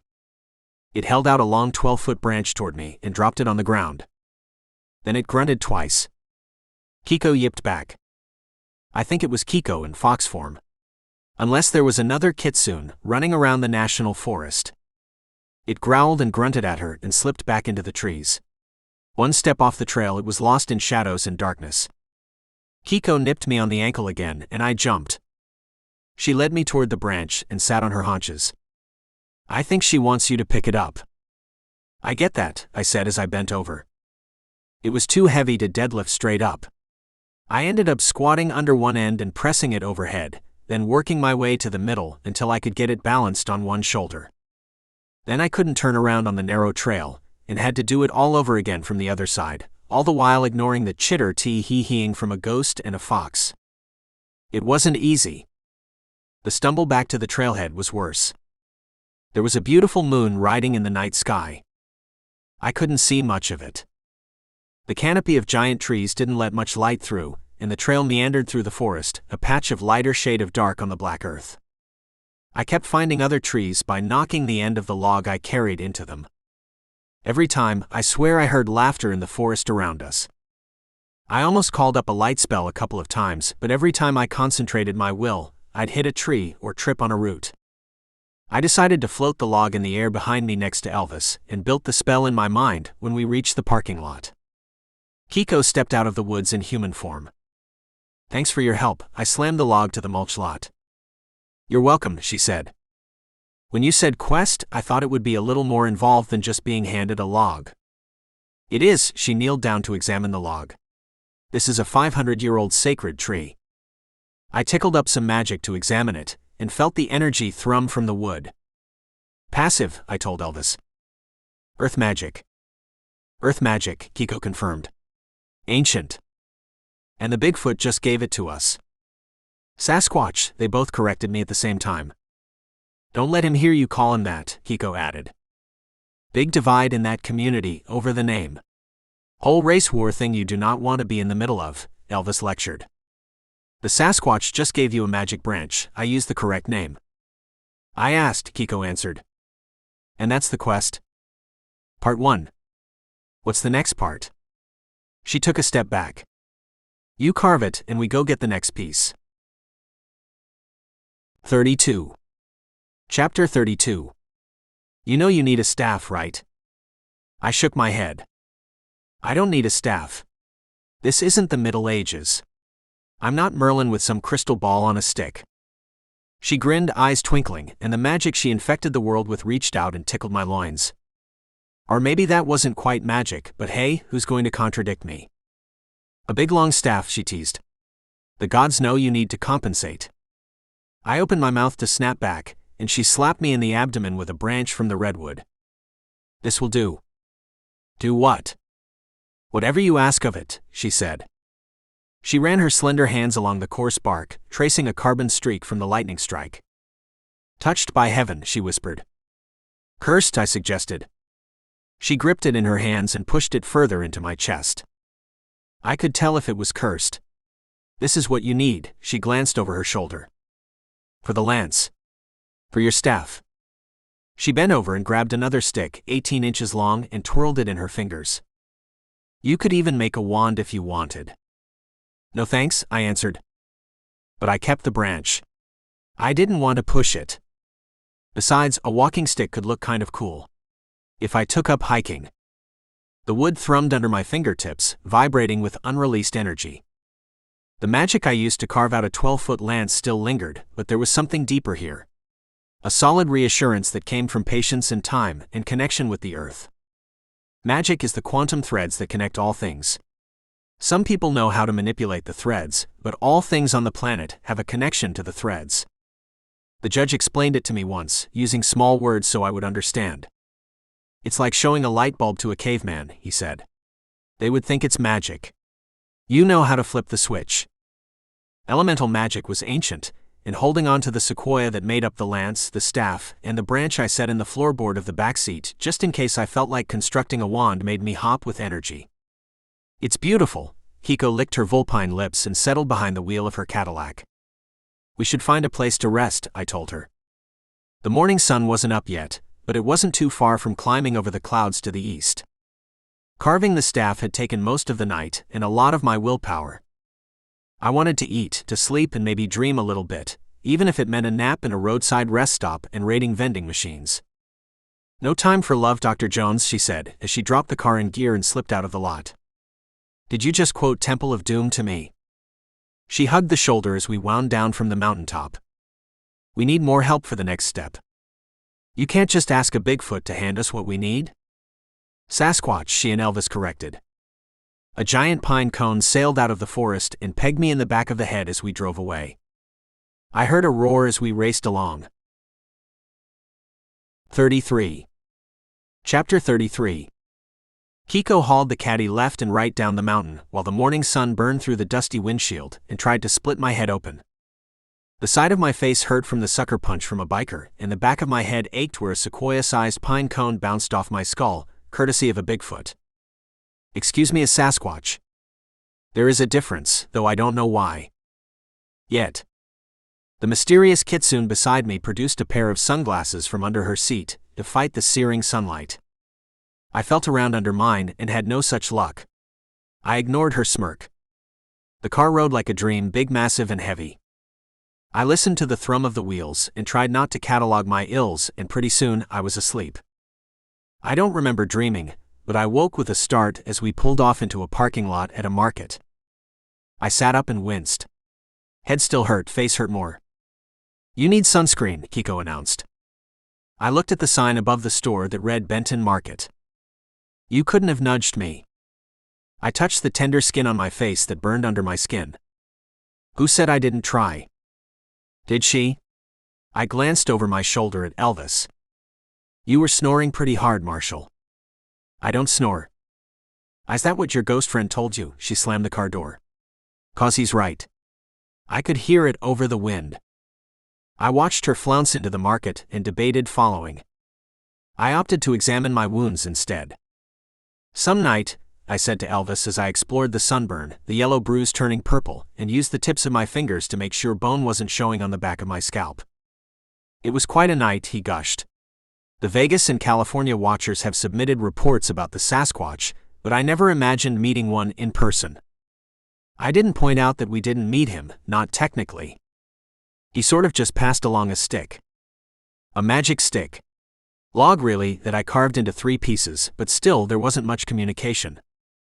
I decided to chase down Kiko inside, with the hope that she wouldn't leave me stranded inside the Benton Market, wherever the hell that was, when she came out with 2 bags in her arms. You owe me. She tossed them in my lap and fired up the caddy. I dug around and pulled out a couple of Subway sandwiches, Heave-on roast beef, and a 6-pack of cold beer. There was also a bottle of aspirin and a first aid kit. She winked at me and pulled out onto the road. I popped the top on a craft beer in a brown bottle and washed down 6 aspirin. It was too soon to feel better, but I did. We'll eat when we get there, she said as she wheeled down a street and headed toward a mountain outside of town. It loomed ahead of us. Where is there? I asked again, and tried to recall what kind of mythical creature lived on top of a desert mountain. Forewarned, forearmed, and all that crap. She pointed with one finger to the mountain. The neighborhood we drove through wasn't much of one.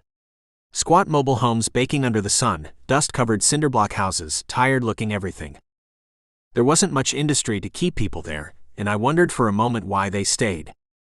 It was like a lot of towns in the South, especially the Delta where I did a lot of patrolling. Small towns dying fast as industry and people shifted. People took the magic with them, the energy that infuses everything with life force. No people, no force, no connection. Willpower was powerful, but in places like this it could only carry you so far. The feel was like a malaise, a slow to surrender to eventual extinction. Why here? I asked. She pointed again. The asphalt ended and a fire road took over.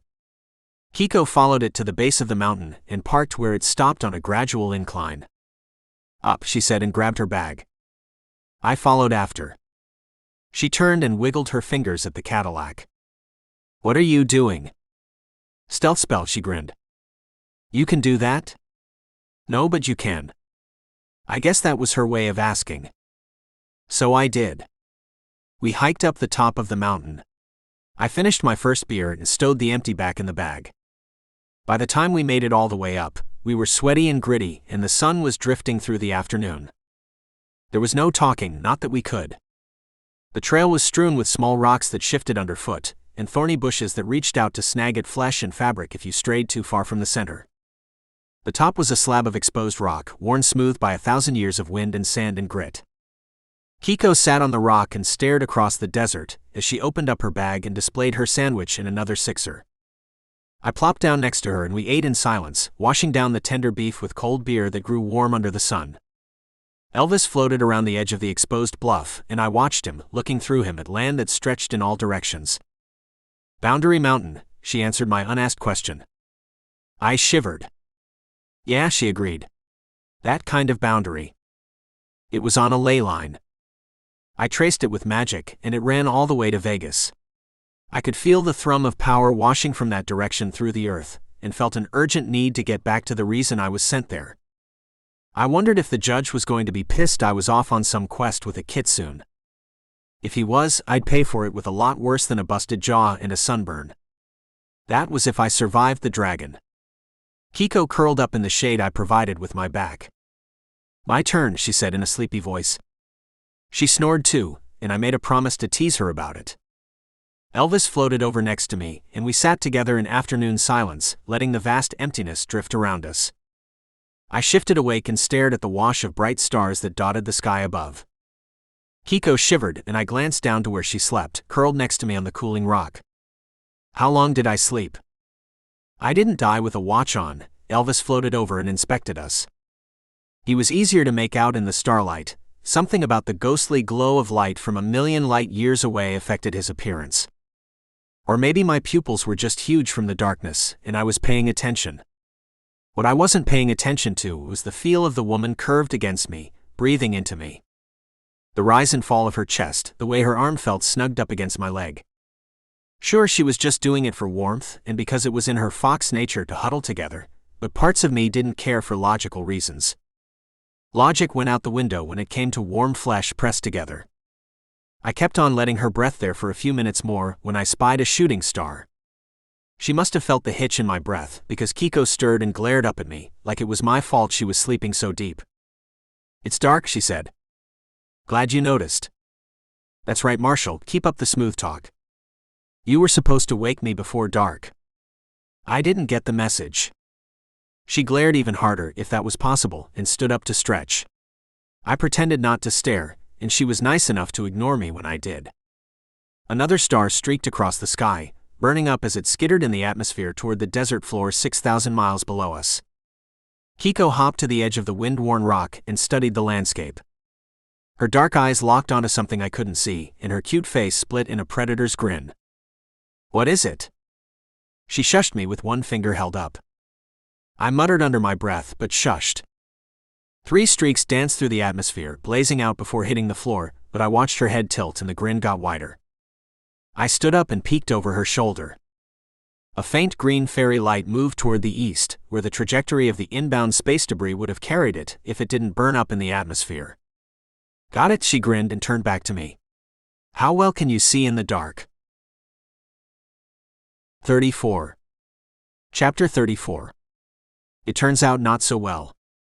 Sure, my pupils were the size of quarters, but while the night sky was bright with starlight, it didn't do such a great job of illuminating the path down the mountain. I slipped on small rocks, skidded, and tried to balance as we navigated the way down. Kiko had no such problems. She moved with the sure-footed grace of a fox, hopping from toe to toe, never sliding. I guess her eyesight was better than mine. At least I didn't have a big log on my shoulder, just some sore muscles, aches, and a sunburn to remind me. I worked out the stiffness by the time we made the bottom of the trail, and slipped the stealth spell off the Cadillac.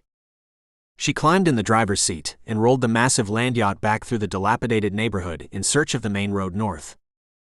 I kept quiet as we rolled around the mountain, speed cranked up to a steady 85 miles per hour. It wasn't hard. I didn't feel like yelling questions over the wind. On the east side of the mountain, she found a service road that careened across the desert floor and slowed to 20, to bounce along in the general direction of where we had seen the faint green haze of light. I bounced my head from sky to road and back again. The meteor shower kept at it on a steady pace, with bright streaks and flashes of light every few minutes.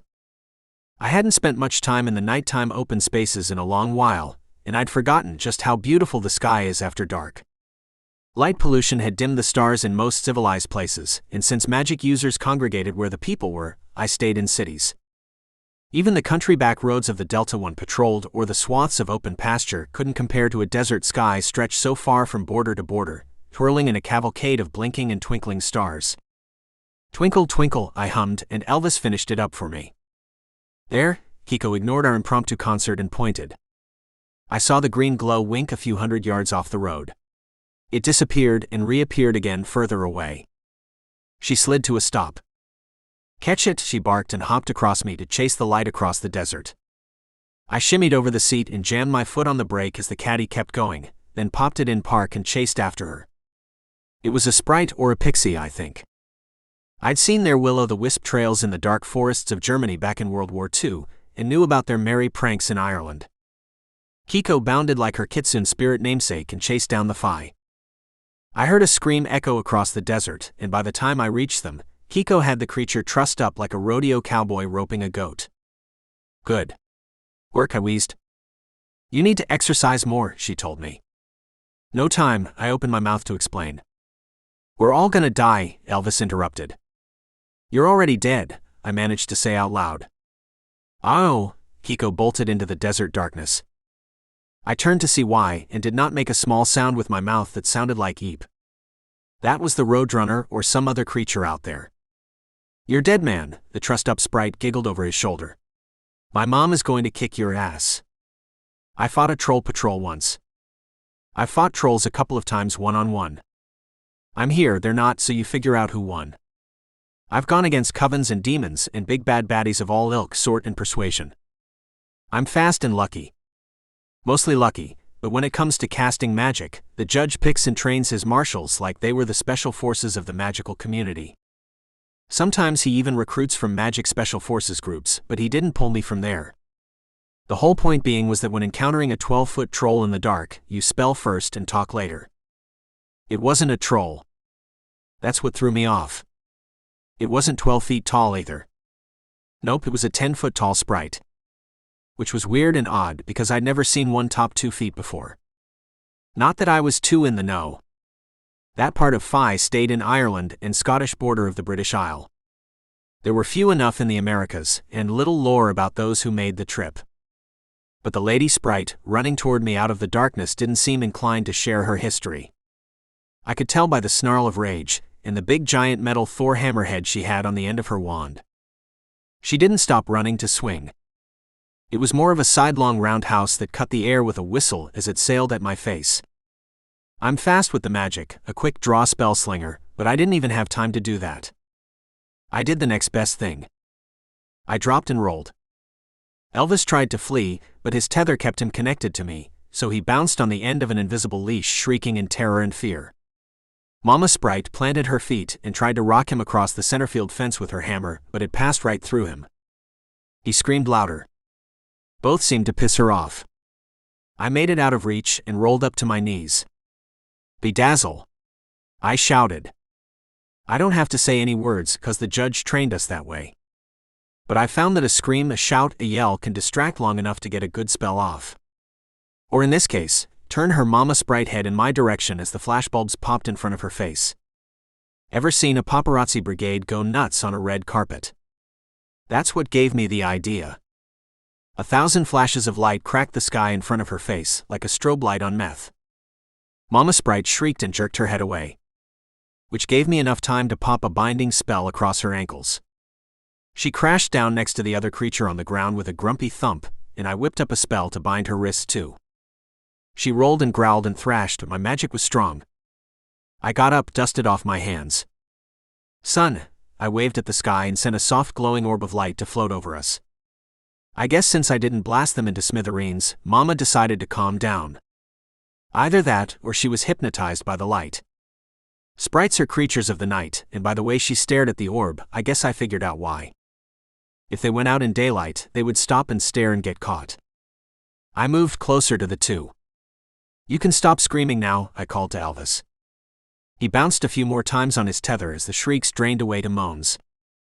She can't hurt you, right? You know that? She's a giant, he said. He tried to adjust his sequin jumpsuit in an effort to regain some form of dignity. Did you know they get this big? No, he answered as he floated over to inspect them. She's huge. Don't you talk about my mama, the small one writhed against his bonds. Relax, I said.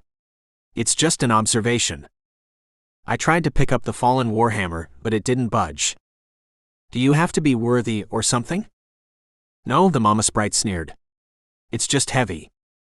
She had a soft Irish accent that gave her deep voice a nice lilt. Her clothes were homespun and old, not ancient, just worn, and she was covered in dirt. I squatted to my haunches so I could be even with the head of the creature. I'm not going to hurt you. I'm going to hurt you, she promised. As soon as I break free, I'm going to grind your bones and squeeze your head until your eyes pop out. Careful with the sweet talk, I told her. I just might fall in love. That wasn't sweet talk. I know, I told her. I was making light because you're all tied up and I'm not. She shifted and struggled, but couldn't part the unseen force of bonds holding her tight. My will, I tapped my head. Your will's in your heart, Elvis said from beside me. Look out. I turned and a big ball of fur crashed into my chest, flipping me ass over elbows out of the circle of light. Ow, I groaned as the light went out and I heard something big move in the dark. 35. Chapter 35. I sat up and spit mud out of my mouth. What the hell? Bikers, Elvis hovered over the mama sprite as she sat up. Sprite, I corrected. Light. I called up the light again and did not like what I saw. Kiko lay on the ground next to me in fox form. She was limp and loose, with a trickle of blood leaking from her snout into the dry desert. The bikers from the roadside diner stood on the edge of the halo of light and stared at me and the sprites. And Mama Sprite stood up. Getting slammed in the chest by a fox fastball took the will right out of you. She growled at me, growled at the bikers and scooped up the still-bound mini sprite with one hand, her hammer with the other. I watched her bound off in the dark. You're going to pay for that, said the big bad biker man with the black beard. Buddy, I pushed up off the dirt and dusted off my hands. I think that bill has come due. Marshall, Elvis warned. He's warded. Right? I glanced at his belt buckle and took the time to check the other 5 with him. They all had the same big giant plaque, all warded, and all wearing that same I'm about to kick your ass grin they had back at the diner. Right? I said again. Don't suppose you want to take off your belts and make this a fair fight? Blackbeard glanced first over one shoulder, then the next at the behind him. What do you say, fellas? We ever fight fair? They grunted different degrees of no, and he turned back to the marshal. Afraid not. Don't say I didn't warn you, I told the gang. My magic didn't affect them. It wouldn't be a fair fight. They were big, strong, and mean. And there were 6 of them. This was going to hurt. Geyser. What did you say? Blackbeard tilted his head to one side, like a dog who heard a sound he didn't recognize. I didn't answer. I didn't have to. The desert did it for me. The earth opened up underneath them in a precise circle. It spat out a scalding plume of superheated water that boiled 100 feet into the air. The geyser carried all 6 with it, boiling them, steam stealing their screams as it vaporized the skin off their bones. I scooped up Kiko and ran after the sprite. 1, because she had gone to a lot of trouble to catch the little one, and 2, I didn't really want to be around when it started raining boiled water with meat bits. 36. Chapter 36. The splitter-splatter of dead bikers rained down on the desert floor behind us. Kiko lolled limp in my arms and Elvis kept up a caterwaul of complaints as I sprinted through the scrub and dust. Most of it was rock, but if there was a thorn bush or scraggly cacti, I found it. I slowed down as the pitter-patter of geyser raindrops ceased and lifted Kiko to my ear to listen for a heartbeat. She squirmed in my hand, nipped my lobe and bounded off in the dark when I squeaked out a protest. If you want to do the kinky stuff, she said as she sauntered closer, now in human form. You have to pay extra. I thought you might be hurt. Them, she snarled. It was a flesh wound. You were passed out. She glanced around the darkness. Where are they? Did we get away? I wasn't sure if I should tell her they were itty-bitty pieces of them scattered all around us. Sure. Let's go with that. Good, she smiled, and it disappeared just as fast as it flashed on her face. Where's the sprite? She ran off when you hit me. I didn't hit you, she corrected me. They threw you into my chest. I don't recall that. It knocked you out. No, she shook her tiny head. I was knocked out before. I don't know what kind of kinky stuff you did while I was passed out. I should report you to the judge. I snorted. You're kidding, right? I don't kid about weirdos. Do you kid about how they found us? They were hunting, said Kiko. For us? No, said a voice in the darkness. I whipped around and shot a spell at a boulder. It bounced off the warhammer and ricocheted into a saguaro. Mama Sprite unfolded herself up to her full height. Send another spell at me and I'll smite you with my hammer. Smite? I cocked a finger just in case. She means squash, said Elvis. You have an attendant, Mama Sprite stared over my shoulder. You know she could have totally killed us while you were arguing with me, right? Kiko whispered out of the side of her mouth. I can hear you, Kitsune. If you know what I am, you know I'm not worried about you. Mama Sprite set the head of the hammer against the desert floor and leaned on the handle. You captured my son while he was on the hunt, she stared at Kiko. Not an easy thing to do. I just wanted to ask him a question. You killed the creatures who hunted us, Mama Sprite continued. I will grant you the question. Ask her how they got here, said Elvis. No wait, ask how they're living out here. What do they do? What do they eat? This would make an excellent report. Keep it in your pants, I told him. Instruct your attendant to not undress. He's not. Your ghost pal is getting naked? Kiko raised an eyebrow. No one is getting naked. Not with that closed mind and attitude. Mama Sprite glanced up at the sky. The hour grows late, she said with a hint of impatience. Kiko shot a glance in my direction. We are on a quest, she said with a formality to her voice I hadn't heard before. We were going to ask your son for directions, but you can answer if it is your wish. I have granted a boon, and so if it is my power to give you an answer, I will. We are searching for a starstone, said Kiko. She pointed to the warhammer head. With that, Mama Sprite hefted the hammer I couldn't pick up and ran her thick fingers across the smooth surface. Forged from the stars, she nodded. It is a worthy trade for killing our enemies. She reached into a pouch next to her waist and extracted a meteorite. It was the size of a small box, scorched into an oblong shape and pitted. The sprite examined it for a moment and held it out. This has the heart you need, she said. I waited for Kiko to get it, and when she didn't, I took a step forward and took it from the giant woman. You will need heart fire to smelt it, she said. What's heart fire?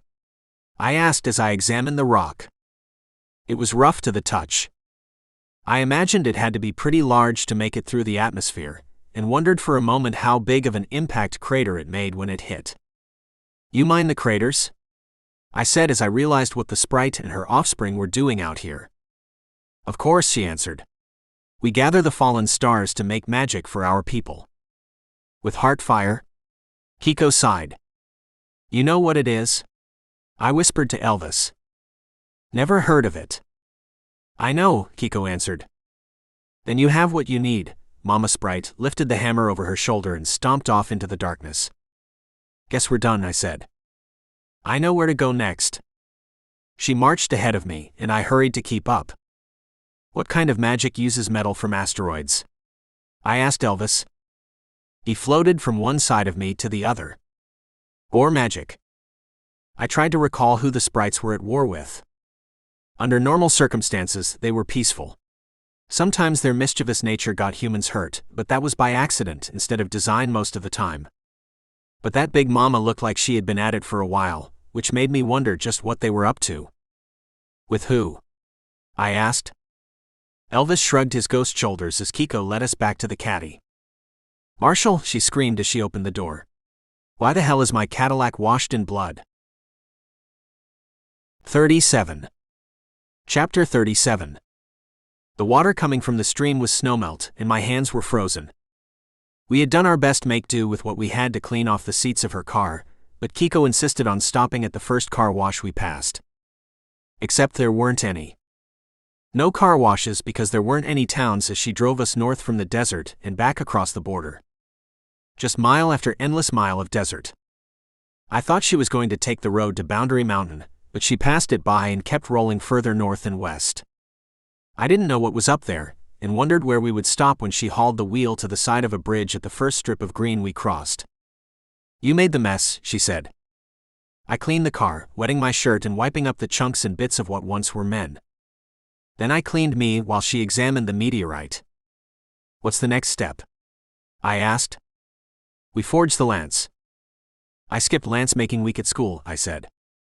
One eyebrow arched up, the only sign she had heard me. Just do what I say, she instructed. I know how to make a lance, Elvis said. I stood up and stared at him, ignored the look Kiko gave me. She must have thought I was just staring into space. The apparition shrugged. I was in a LARPing group. Of course you were. Elvis and I shared a love of craft beer when he was alive, and I knew he was an Elvis impersonator and damn fine watcher. Other than that, we weren't what might be called friends. I didn't have any friends. Sure, he was as close as they got, but we worked together. Even my wife, now my ex-wife, had a life outside of our relationship. Valkyries turned evil witches tend to build up a whole world outside of the men they married and duped. But Elvis was into live-action roleplay. You can work iron?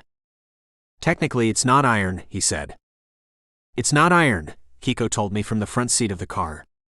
If I can't abide iron. I waved her away, and she got a look on her face like I was going to pay for that particular impertinence. Space metal, I corrected for both of them. Elvis put a finger on his chin as he thought and floated. His feet lifted in a slow circle until he was upside down, eyes lost in an unfocused haze. It shouldn't be a problem, he said. I know how to forge it, Kiko snarled. You can stop asking your ghost friend for advice.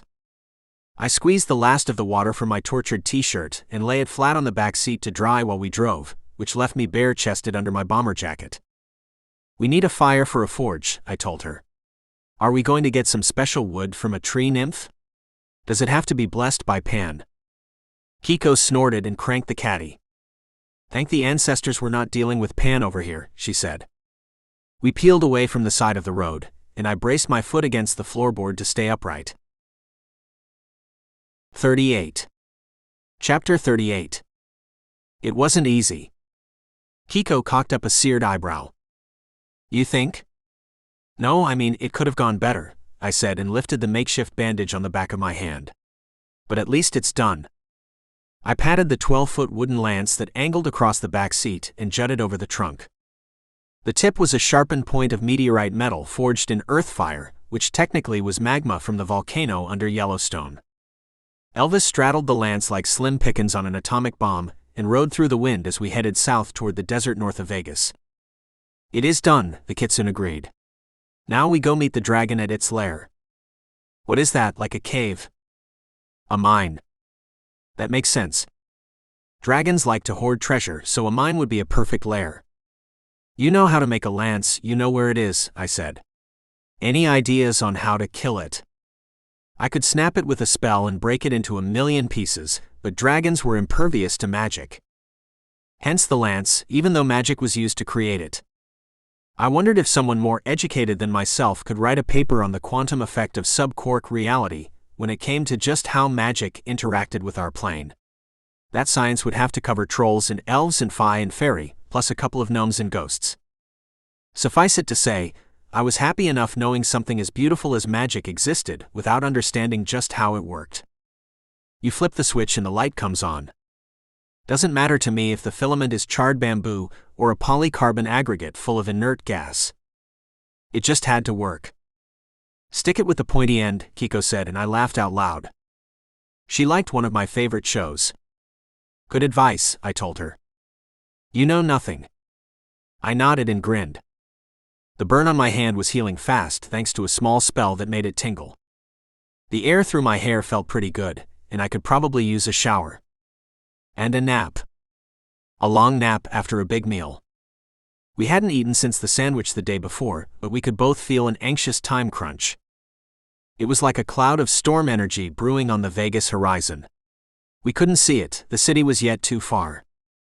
But something was stirring. I almost suggested we bypass the dragon and come back another time to finish it off. We have time, Kiko said as she stared at the horizon. She looked nervous, hands clenched on the wheel, as she locked the land yacht in at 95. It swayed along the blacktop, tires humming as they rolled. Does it take much time to kill a dragon? We draw it out, she said. And then you get it. We get it. Yes, she agreed. We get it. I hoped she was right. 39. Chapter 39. Run? Elvis screamed and bounced to the end of his tether. He reached the limit, drew up short and froze, even as his feet kept churning 18 inches off the ground. The dragon pounded out of the cave opening and straight toward me. Teeth as large as my legs, long and slavering jaw open in a roar. It was bigger than an elephant, 4 times my size, with yellow golden eyes brimming with intelligence locked on me. I thought about taking my ghost's advice and flinched back. The lance edge caught on the ground and settled it in tight for the charging dragon. I called up a spell, a circle of force around me as its giant head lunged forward and jaws snapped past the lance. It screeched as the metal tip scraped along the tender flesh under the forelegs and laped over the pointed end. The lance dropped to the ground as one clawed foot smashed it, crushed the 500-year-old magic-infused wood into 1,000 splintered pieces. The second claw wrapped around me and squeezed, the force bubble making my ears pop. Then we were flying. I watched Kiko dart into the cave and then lost sight as Elvis was yanked up, screaming on the end of his tether. The dragon flapped its powerful wings as we soared into the air, climbing for the top of a bank of clouds. I couldn't scream, not inside the bubble. It took all my concentration just to keep the claws from flexing closed on me. I could see them working to try, squeezing and pulsing with each flap of the wings. The dragon twirled back toward the cave and screeched, a roar that made the mountains tremble. Or maybe that was just me. It was really loud. My ears kept popping as we gained altitude, and I kept my will holding the bubble tight even as I wished for a piece of gum. "Marshall!" Elvis screamed again. Ghosts aren't supposed to feel fear, but my watcher didn't get that memo.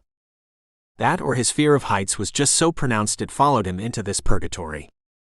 The dragon glanced back at me when the details on the ground were too hard to make out.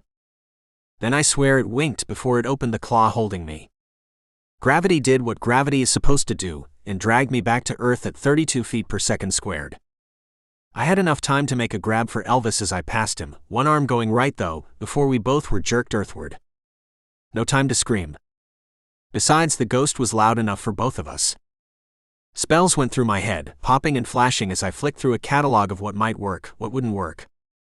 The ground zoomed closer, Elvis screamed louder. I wanted to ask he what he was worried about. In 10 seconds, our tether was going to be broken and we'd be ghost brothers, or he would be free and I'd be tied to some lizard or cactus. Poof. I needed the poofing spell. There was a transport spell, but it was too advanced. A wizard needed to be a couple of centuries old before they would even have the power to try it. But it was that or die. And I was going to die anyway. I screwed up my eyes and concentrated, and finally screamed. Poof. I stopped falling and popped back in a microsecond later 50 feet further to the left, sideways. It arrested the fall, but as soon as I came back, I was falling again. 5 seconds. It gave me an idea. I poofed again. And came back in 6 feet above the ground. Gravity grabbed me and slammed down. 6 feet still hurt. Like falling off a ladder. Landing on a rock.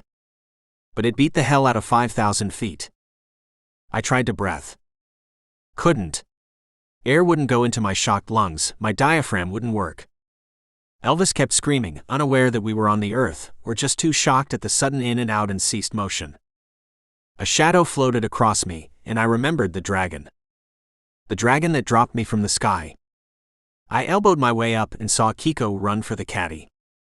She carried 2 speckled eggs the size of giant basketballs with her. I pointed to get Elvis' attention so he could tell me what they were. Even though I knew. Dragon eggs. It shrieked from somewhere above us, and the sound was lost in the Elvis loud ghost moan. Kiko sped away in a rooster tail of dirt and dust as the dragon landed at the entrance to the lair. It crawled over the shattered remains of the lance and into the dark opening of the mine. My lungs started working again, and I sucked in a long deep gasp. Quiet, I whispered to Elvis, just in case dragons could see spirits. Or hear them in his case.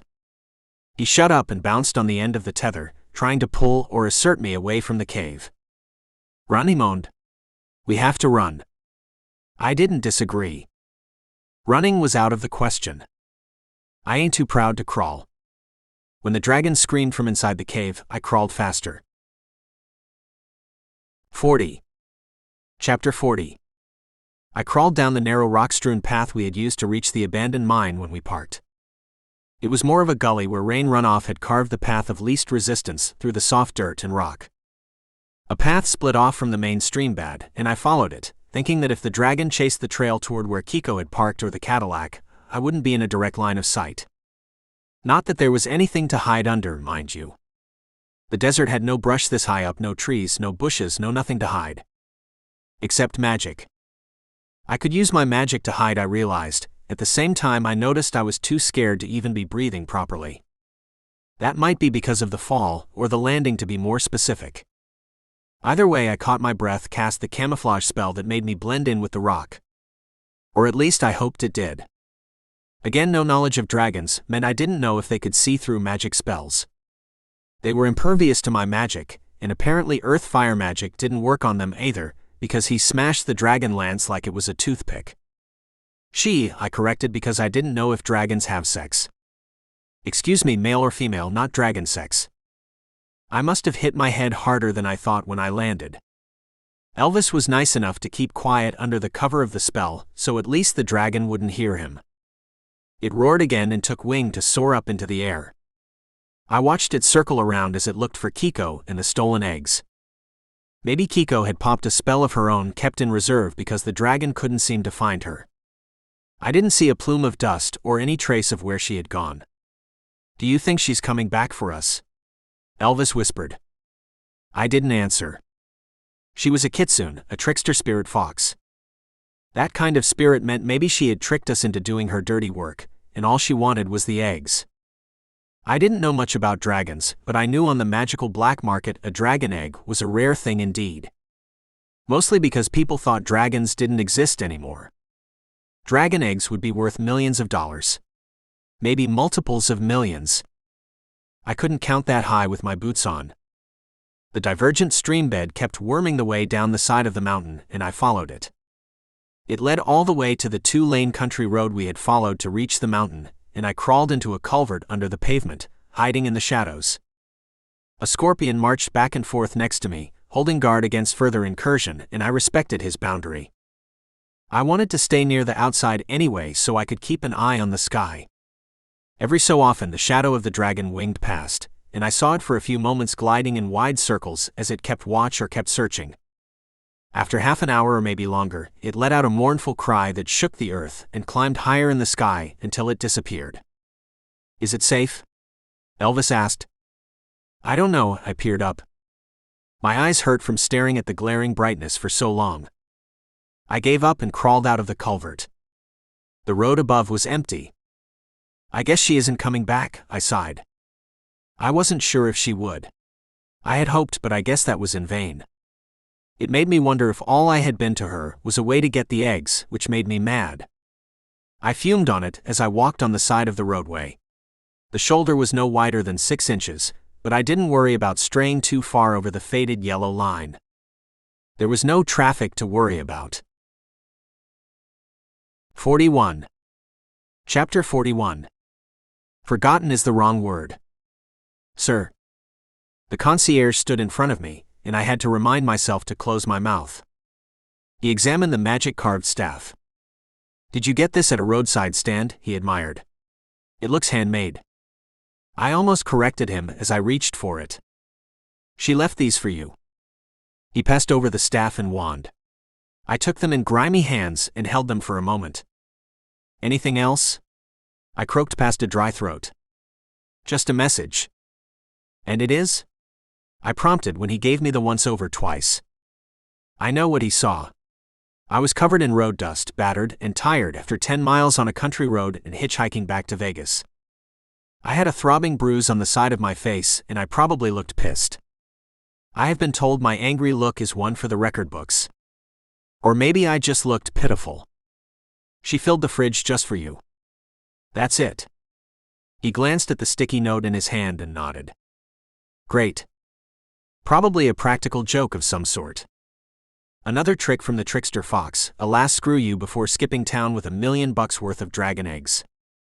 I made a mental note to hunt her down, but for right now, I had more pressing concerns. The witch was still here, and there was a problem with the vampires and the murder of a flock of flying Elvis to figure out. I sighed and it turned into a groan. First a shower.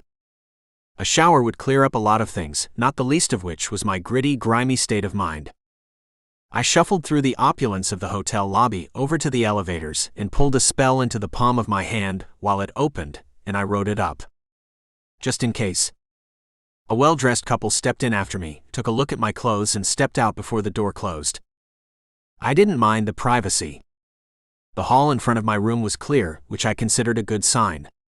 No one knew I was back because I didn't show up in a hard-to-miss Cadillac. Instead, I was dropped off at the top of an off-ramp on the interstate and made my way to the casino resort on foot.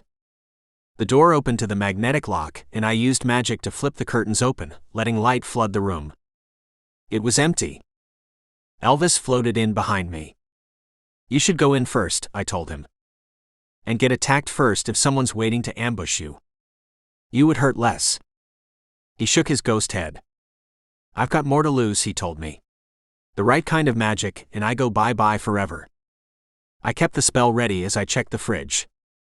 I expected a severed head, or maybe I secretly hoped for one of the dragon eggs. Not that I would sell it because the judge would kill me, but it was nice to nurse the thought of being rich. It was a 6-pack of brown bottled craft beer. A rim of frost crusted the neck of the bottles as I grabbed one, checked the label, and twisted the top off. It burned on my tongue, so cold it gave me a small ice cream headache. "Not quite as sorry," Elvis told me as he watched me drink with hungry eyes. "Not even close," I said. I stripped on my way to the bathroom, dropping boots and jacket and jeans. "She kept your shirt," Elvis said from right behind me. "Privacy." I shut the door to his moan, cranked the shower to scalding, and stepped under the stream to wash away some of the bad juju. I closed my eyes and let the water wash over me as I tried to clear my mind. The beer helped. 42. Chapter 42. The dirt and sweat and blood I didn't know I was wearing circled the drain. The worry and pain did not. Kiko abandoned me. The hard part about being 100 years old is that it wasn't the first time a woman left me. Hell, after Gloria and Shelia, it was starting to be a pattern. I'd heard the expression, if one guy thinks you're an asshole, it might be his problem, but if 3 guys think you're an asshole, it's time to look in the mirror. I was starting to wonder if it was me. Am I just a sucker for a damsel in distress? Not a good way to be for a marshal of magic dealing with witches gone bad. Was I cutting them too much slack? Should I be a hard ass? And was that why so many of my predecessors were deceased? Did they underestimate women? Was I holding back when it came to spellcasting, to casting blame? The water cascaded across the knots in my shoulders and didn't stop the pounding in my head. I needed food and a nap and a clear mind to figure out what the next step was going to be. And with the caddy gone missing with Kiko, I guess I needed a ride too. I took a deep breath of the humid air and shut off the shower. Music came from the other room. Elvis listening to the television or some other distraction while I cleaned and toweled. I almost asked him if Ghost got tired, then remembered the room had been a virtual spectral mob scene after my last shower. If the flying LV ghosts were paying a visit, I didn't want to step into a spiritual minefield. I wrapped the towel around my waist and opened the door, a get-out command at the ready. "If you didn't bring beer, the door is that way," I pointed. Elvis floated over the headboard of the bed and made a pointing motion with his finger to the tall man standing in the corner, blending with the shadows. The vampire sniffed the air with his aristocratic nose in the air. I could see him looking down at me. Figuratively and literally. I bit back the urge to smash it. Smashing it wouldn't be sophisticated and would set back wizard and vampire relations, I bet. Plus he had the whole super speed and strength of 10 men thing going, so by the time my fist was halfway to the tip of his arrow-shaped nostrils, he could rip my heart out and show it to me. "You reek, Marshal," he sniffed again.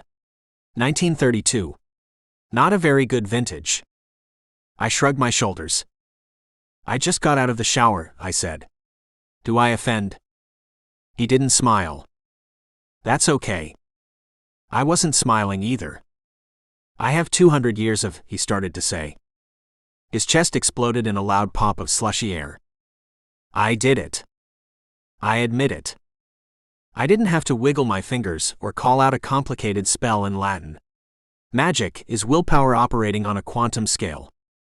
I just focused my thoughts into a needle-thin piece of force, pushed it into his chest like a stake in a black and white Nosferatu move, and expanded it at 5 times the speed of sound. The sonic boom was lost in the splotch of his black heart popping. He didn't even have time to gurgle a yelp of surprise. 1 minute he was being an arrogant gasbag, and the next he was something the janitor was going to need to mop up. So much for relations. You were saying? I turned my head toward Lurch as he lay on the floor and glared up at me. The head vampire snorted out what could pass for laughter. Very amusing, he said. Your reputation does not exceed you. The force field I kept up since stepping through the door was beginning to wear me out, but I was glad I had it. It was the only thing that kept Lurch from pulling my spine out through my throat and spanking me with it. The blood-sucking henchman crab crawled back to his master and rose in a single movement that was creepy as hell. They both stared at me with dead black eyes. I hope I don't miss Antonio, said the master as he glanced at the splotch on the floor. I held back a shiver and tried to look nonchalant at the threat. You can always make more friends. It took a minute, then he gasped out a laugh again. I think we're going to work well together, Marshal. Together? He nodded. I gulped and didn't care if he saw it. He wasn't making a request, and I couldn't say no. A part of me wondered if the judge knew this was going to happen, and I cursed him for it. I shot a smile at the vampire lord and took a breath. I've got a friend who can drive, he said, and waited for me to get dressed. 43. Chapter 43. I know you think this is important, I said to my new pale bodyguard. But there are more pressing matters afoot. I pointed toward the glowing sky above the end of the strip. The clouds flickered through shades of purple and black as lightning crackled across the stacked-up thunderheads. The air around us had a sickly green tinge, like atmosphere before a tornado drops down and destroys everything in sight. I don't know if Vegas ever had a tornado before. A dust storm packed with dust devils for sure, but an actual tornado that ripped and gouged and tore everything in its path into piles of rubble. I didn't think the strip could handle it. The vamp barely cast a glance in that direction. It might have been a consequence of being so long-lived. Things don't have as much of an immediate impact when you counted birthdays by the century. He doesn't like to be kept waiting. We could swing by on the way to see him, I pointed out. It's not that far out of the way. That glance again. It is the completely opposite direction. I tried another tact. You saw what I did to your friend up there, right? The dead eyes landed on me. He could have been a marble statue. Nothing moved, not even the wind around us. And that's when I wasn't even trying. I kept my hand low and twirled a finger. Which might seem cocky. Which could be seen as the threat I intended. His super speed, faster than a bullet versus my thought. My will. Faster than a charged synapses. Very well, he grunted. I didn't relax though. Not saying my new Nosferatu body couldn't be trusted or anything, but I'd dealt with vampires before. They didn't just double deal. They doubled down on double dealing. Which might end up being right back where we started, but I kept my guard up, no matter what. 44. Chapter 44. This wasn't going to be easy. I stood outside the casino entrance. Any way I can get out of this? Elvis asked as he hovered over my shoulder. Know any spells to untether a spirit? I knew the answer. I wish, he sighed. It sounded like a moan. Look on the bright side, I told him. If I don't make it out, you're free. He sighed again. What? Your death curse. What about it? I was holding it in reserve, but every marshal had a massive death curse spell that the judge juiced up. When it was my time to go, I could take a lot of bad magic users with me. The curse affects spirits too. Damn. I forgot that part. The spell was designed to get back at whatever got you, and sometimes that might ghosts. Double damn. If I used my curse, I'd be killing the guy that got killed because of me in the first place. That was bad karma. Okay, new plan, I said. Don't die. Good plan, Elvis agreed and adopted his best British star captain accent. Make it so. You sound like Sean Connery, I said and pushed the doors open with a force of will. Here we go. The lights downtown danced and flickered in a rainbow kaleidoscope. The black SUV gleamed under a post at the pull-through in front of the hotel. "Get in," said my vampire not-quite-captor. The giant black vehicle was between us, probably enough time I could pull together magic and shoot something through his undead heart. But his eyes locked on the storm clouds gathering over downtown, and it made me look. "Crap," I sighed. "You know what that means," Elvis floated over my shoulder. I don't know if it was fate or coincidence, but the speakers that were arrayed along the sidewalk edges began playing a song by the king of rock and roll, my watcher's namesake. It spelled Trouble. I smelled it. So did the vampire. He sniffed and stared. "Is that to do with you?" I nodded, and it was his turn to sigh. "My master will not be pleased." "Yeah," I said. "I'm not so happy with it myself. This will interfere with the task he set before you." "Get in line," I muttered. He turned a cold stare in my direction and sighed again. "I will make your excuse. Make it a good one." He waved a hand toward the swirling black clouds hovering over the end of the Vegas Strip. "Guess you can't give me a ride." Cars began honking their displeasure at the traffic delay, and then died. We watched lights flicker out in the distance, the normally glowing neon skyline disappearing into darkness. The vampire waved again. The monorail across the street was still working. I shoved between the stalled cars and staring crowd to try and beat it to the station. We made the doors before they closed, and the train took off toward downtown. I checked the route map on the wall. The line terminated halfway to where I needed to be, but it was still faster than sitting in the line of cars stuck on the street or trying to dodge the people. "You know what that is," my watcher sounded worried. "Summoning ritual." I tried to catch my breath and ignore the looks of the other people on the train. I would put money on me not being the first guy in Vegas that looked like he was talking to plain air. "It's something different," he said. Behind him, I could see a contingent of Elvis impersonators gathered at the top of the car. "What am I walking into?" Elvis stuck his head through the roof of the moving monorail car. After a moment he ducked back in and hovered in front of me. Capital T. "That bad?" "This is old magic," he said. "I've never seen it performed, I don't think anyone alive has." "But it's bad," he said. "They're summoning demons," I shrugged. I'd faced trolls in the woods outside Bastogne. It was going to take a lot to scare me. I mean, scare me more than I was already. "Not demons," he corrected. "Demon." I glanced through the window as the power went out on the train and it rolled to a stop as the emergency air brakes kicked in. "It got a name?" "The devil," he said. "The big daddy of all demons." "That." I pushed through the people and wrestled with the door. "A little help?" I asked a big buffed-out bald man with a born-to-kill tattoo on his bicep. "You got it, cowboy," he grinned. His teeth were sparkling white, almost glowing in the neon-tinged darkness leaking into the car from where the lights still existed out on the strip. He stuck thick fingers into the narrow opening and worked with me to crack open the door. We were stuck 20 feet off the ground. "What now?" my newfound helper asked. "Got a rope?" He patted his empty waist. "Don't try this at home," I said. And jumped. Wiggled my fingers on the way down and floated the last 10 feet. Stiff as a board, light as a feather. I heard mutters of awesome and no way filter down from the car after me. Elvis stayed with me as we started running, and where he led, the LV followed. 45. Chapter 45. The cloud looked like a tornado stuck halfway up the sky. Bolts of lightning streaked toward the ground and crashed with thrumming regularity like a drumbeat. I tried not to run in time with the thrum-thrum of the sparkling cracks because I didn't want to add anything to the ritual, but it was like running against the beat of music. Easier to fall in step. People were running in the opposite direction, and I noticed they kept the beat. Each crash brought screams of fear. That made it worse.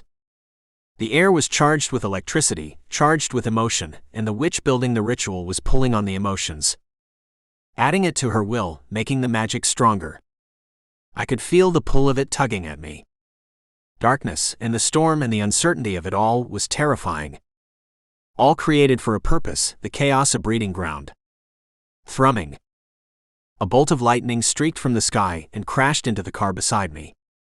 The sky roared as it exploded, and sent me riding a fireball across the top of 2 more lanes of stalled traffic.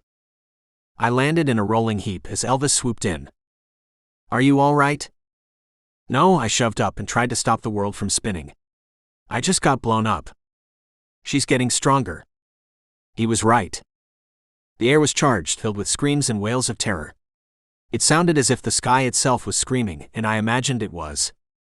The air was ripped in two, and we were still too far away. Close enough for her to take pot shots at me with lightning, though. Another bolt slithered in at an angle and lit up the car we were hiding behind. I got 2 stumbled steps away before it exploded, and rode another wave of superheated energy back across the road. Landed against the roof of a limo and slid across to hit hard on asphalt. "Ow," I whispered. It didn't help. "Ooh," I said again. Still didn't help.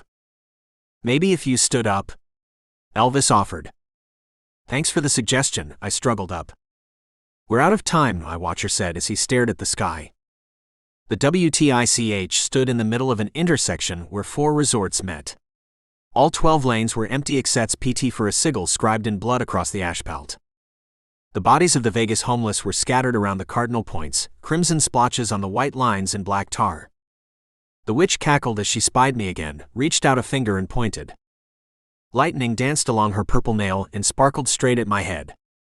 I balled up a force field and spiraled it back at her. We traded magical blows for a few more shots. Then I realized she was just buying time. "She's buying time," Elvis told me. The swirling black cloud dropped into the ritual circle with an explosion like an atomic bomb. I'm guessing. I was in Europe when the US dropped the bombs on Japan, and I've only seen the video of the tests. It felt like that looked. The air twirled when it hit, sucked in the dead bodies and flashed bright. By the time I sat up, the cloud was receding into the rip in the air, and a dapper-looking man stood in the center of the intersection. He stretched his arms out, wiggled his fingers, checked his toes and each leg. It took just a few moments, then we locked eyes. And he gave me a wink. 46. Chapter 46. He snapped his fingers and everything froze. Except me. I pulled up a force field at the last second and stayed protected behind the bubble. He seemed surprised, smiled and snapped at me again. Got pissed when it didn't work. Strong, his voice sounded cultured, a little rough from no use. He glanced over his shoulder to the witch, frozen in mid-cackle. "She do this?" I nodded and kept a hand raised. "A threat. You know that won't work on me?" I nodded. "Don't suppose you want to get behind me?" He snorted. "That's my dad." "I thought she called you." "Called? That's a fun way of looking at it. I could have been in the middle of my bath." That smile again. "They bathe in hell." He held up his fingers and twisted. The head on the witch I was supposed to stop spun around like she was possessed. The crack of her vertebrae echoed across the intersection like a gunshot. "Ouch," he snickered and released his hold on her. The body collapsed on the sidewalk, indistinguishable from the homeless wreckage that littered the ground around us. How else would I get ready for this journey? He made more motions with his fingers, and the tornado washed up into the sky. The lights flickered back on, one building at a time. I heard the screech and roar of 100 cars starting up at the same time along the strip, followed just as fast by the blaring of the horns of rage-filled drivers. The demon wiggled his fingers, and they all died again. That's enough of that. He turned and faced me again. "I came here to see you." "Me? You're the Marshal of Magic." It wasn't a question. It made me nervous. I ducked lower behind my very meager feeling shield. "You know who I am," I said. "But you're not who I expected." "Are you?" "I'm not who she was asking for, if that's what you mean," he bowed. "Hale." "Hi." "No, I'm Hale." "And what do you want with me?" "Drop the magic." "I don't think so. It would be easier to talk." I shook my head. "You're strong," he said as he studied me. "I wish you could see what I see." "I've had a day," I said. "It's almost over. You can rest soon." "Is that a threat?" He shook his head. We watch, Hale said. You're long-lived in your line of work. I'll manage. The devil smirked. And manage well, I imagine.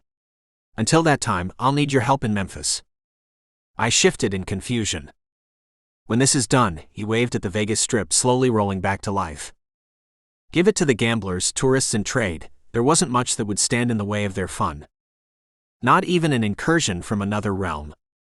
We're not done yet, I told him. See you soon. And he disappeared.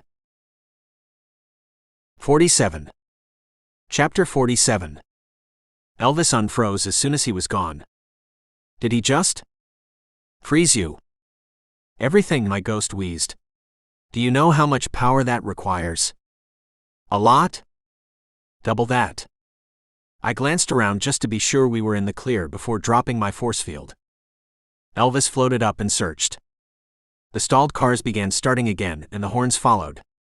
I think he's gone. He said we'd see him in Memphis. Are we going home? Not yet, I said. To see the vampire? I nodded. After we pick up a few things at the room. The trip back to the hotel was cut shorter by the monorail back in service. No one bothered us as we went up to the room. Whoa, I tried to be cool, but I know he saw me flinch. Vampires are good at subtle cues like that. I didn't expect you. No one expects the Spanish Inquisition, he drawled. I snorted out a quick breath through my nose.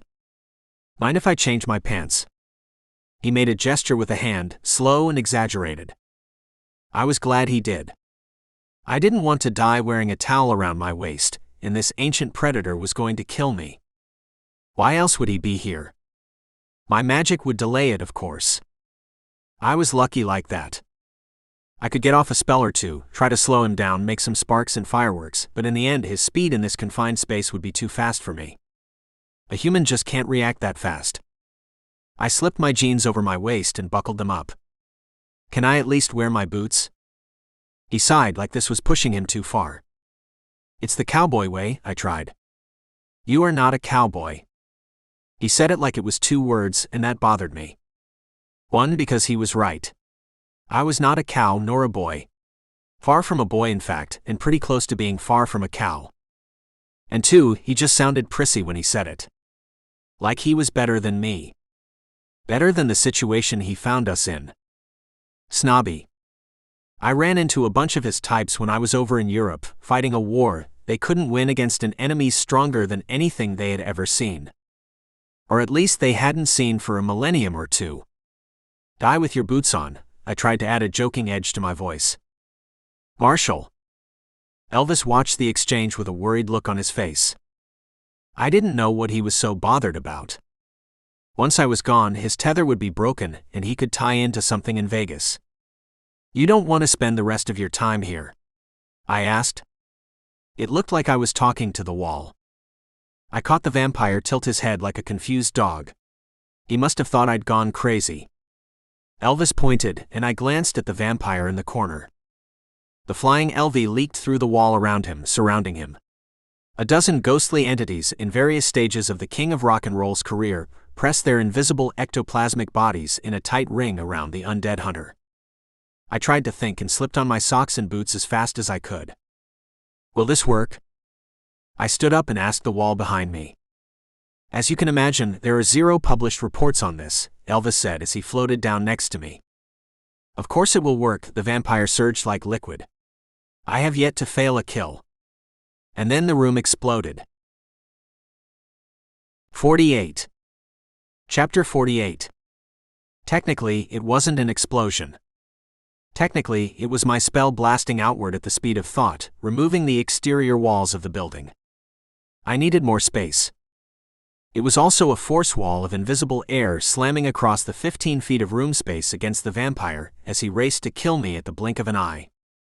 Under normal circumstances, he would have ripped out my throat or taken off my head before I could even do that. Except for the ghosts. The floating LV created a weak energy field around the vampire's body, which slowed him down. Not much more than a fraction of a second, barely enough to even notice. Except it bought me time.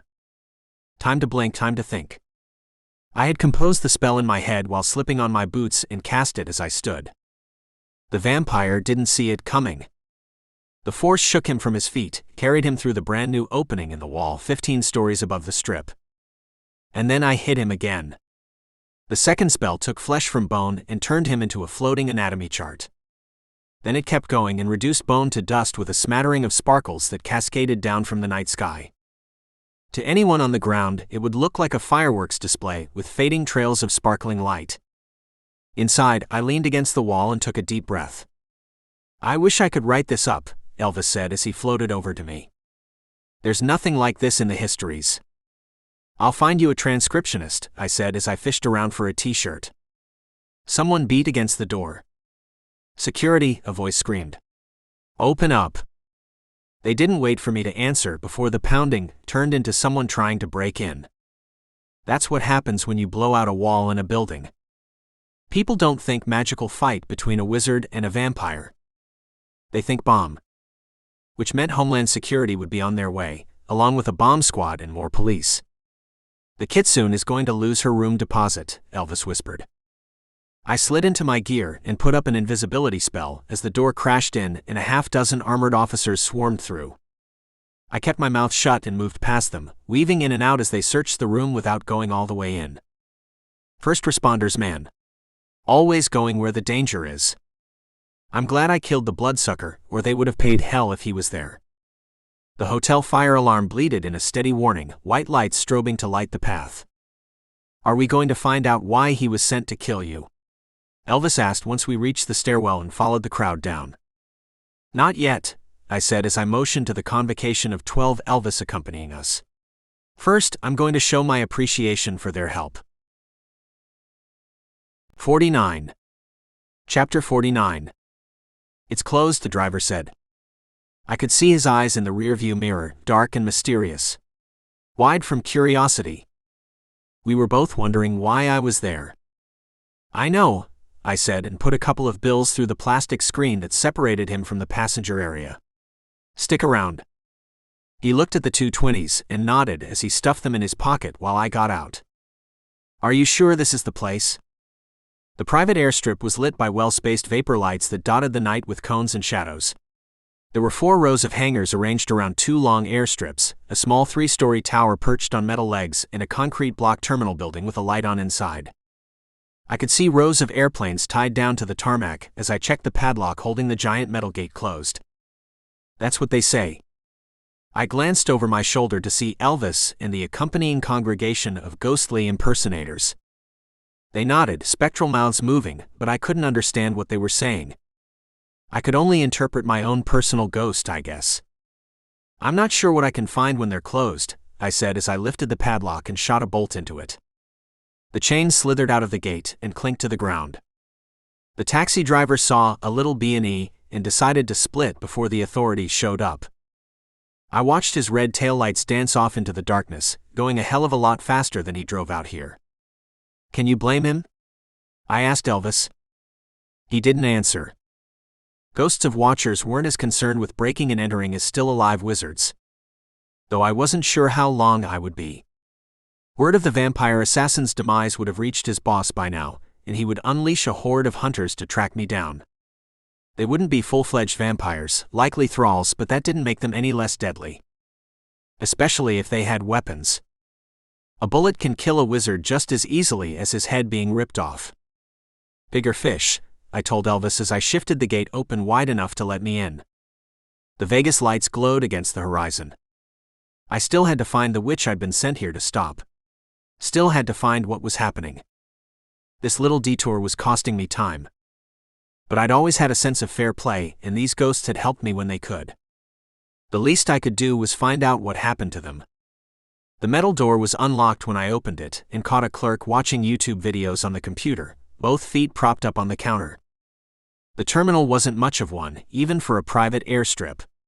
Room enough for a couple of chairs, 3 vending machines on a wall, and a long bar that separated 2 desks from the waiting area.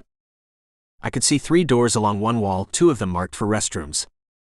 You can't be in here, the man said as he tried to jab away from whatever he was watching on the screen. I caught a flash of boob and the sound of squeaking. Add that to the flush on his face, and I could guess how he was spending the night shift. Yet here I am, I answered and leaned on the counter with my elbows so I could keep both hands free. Are you a cop? Were you expecting the cops? You have to tell me if you're a cop, he assured me as he stood up. Do I? I'm not doing anything, he held up both hands to show me. I've got a few questions for you, I told him and wiggled my fingers. Mind magic is strictly forbidden. That's one of the things I get sent to find witches and wizards about. So I didn't put a whammy on him. I clicked on all the computers instead. There were only 4 screens, but all of them playing what he wasn't supposed to be watching at work, with the volume cranked up to 11 made him jump. Made me jump too, if I'm being honest. His tastes were not mine, and he was watching some sick stuff. Still, it got his attention. He covered his ears and stared at me with wide eyes, mouth moving as he tried to shout over the chaos of dirty talk and fake acting. I snapped my fingers, and the silence was as deafening as the noise. Who are you, man? He moaned. I am the guy you're going to tell everything, I said. And he did. 50. Chapter 50. There were supposed to be mechanical records for the FAA to inspect every time a plane crashed. The one in the logs for the day of the crash was a forgery. Insurance fraud. A tale as old as time in the insurance game. Easy enough to blame the accident on pilot error. It took a little digging to uncover. Ron, the guy watching porn, was a small-time player in the drama. He got to keep his job and $1,000 a week for part-time security just to keep his mouth shut. Getting him to turn evidence on the owner was something different. Justice, Elvis said. That's all they want. I glanced at the Vegas skyline in the distance. I don't have time for justice, I told him. I said I'd solve it, and I did. They were murdered. The security guy gulped. It was one thing to turn a blind eye when you know something bad happened, quite another thing to hear it said out loud. Especially when you're an accessory. They can't rest, Elvis continued. This is only the beginning. You realized I'm trying to save the world here, I told him. I don't have time to bring it all together. Then call the regular police, he moaned. Have this man confess.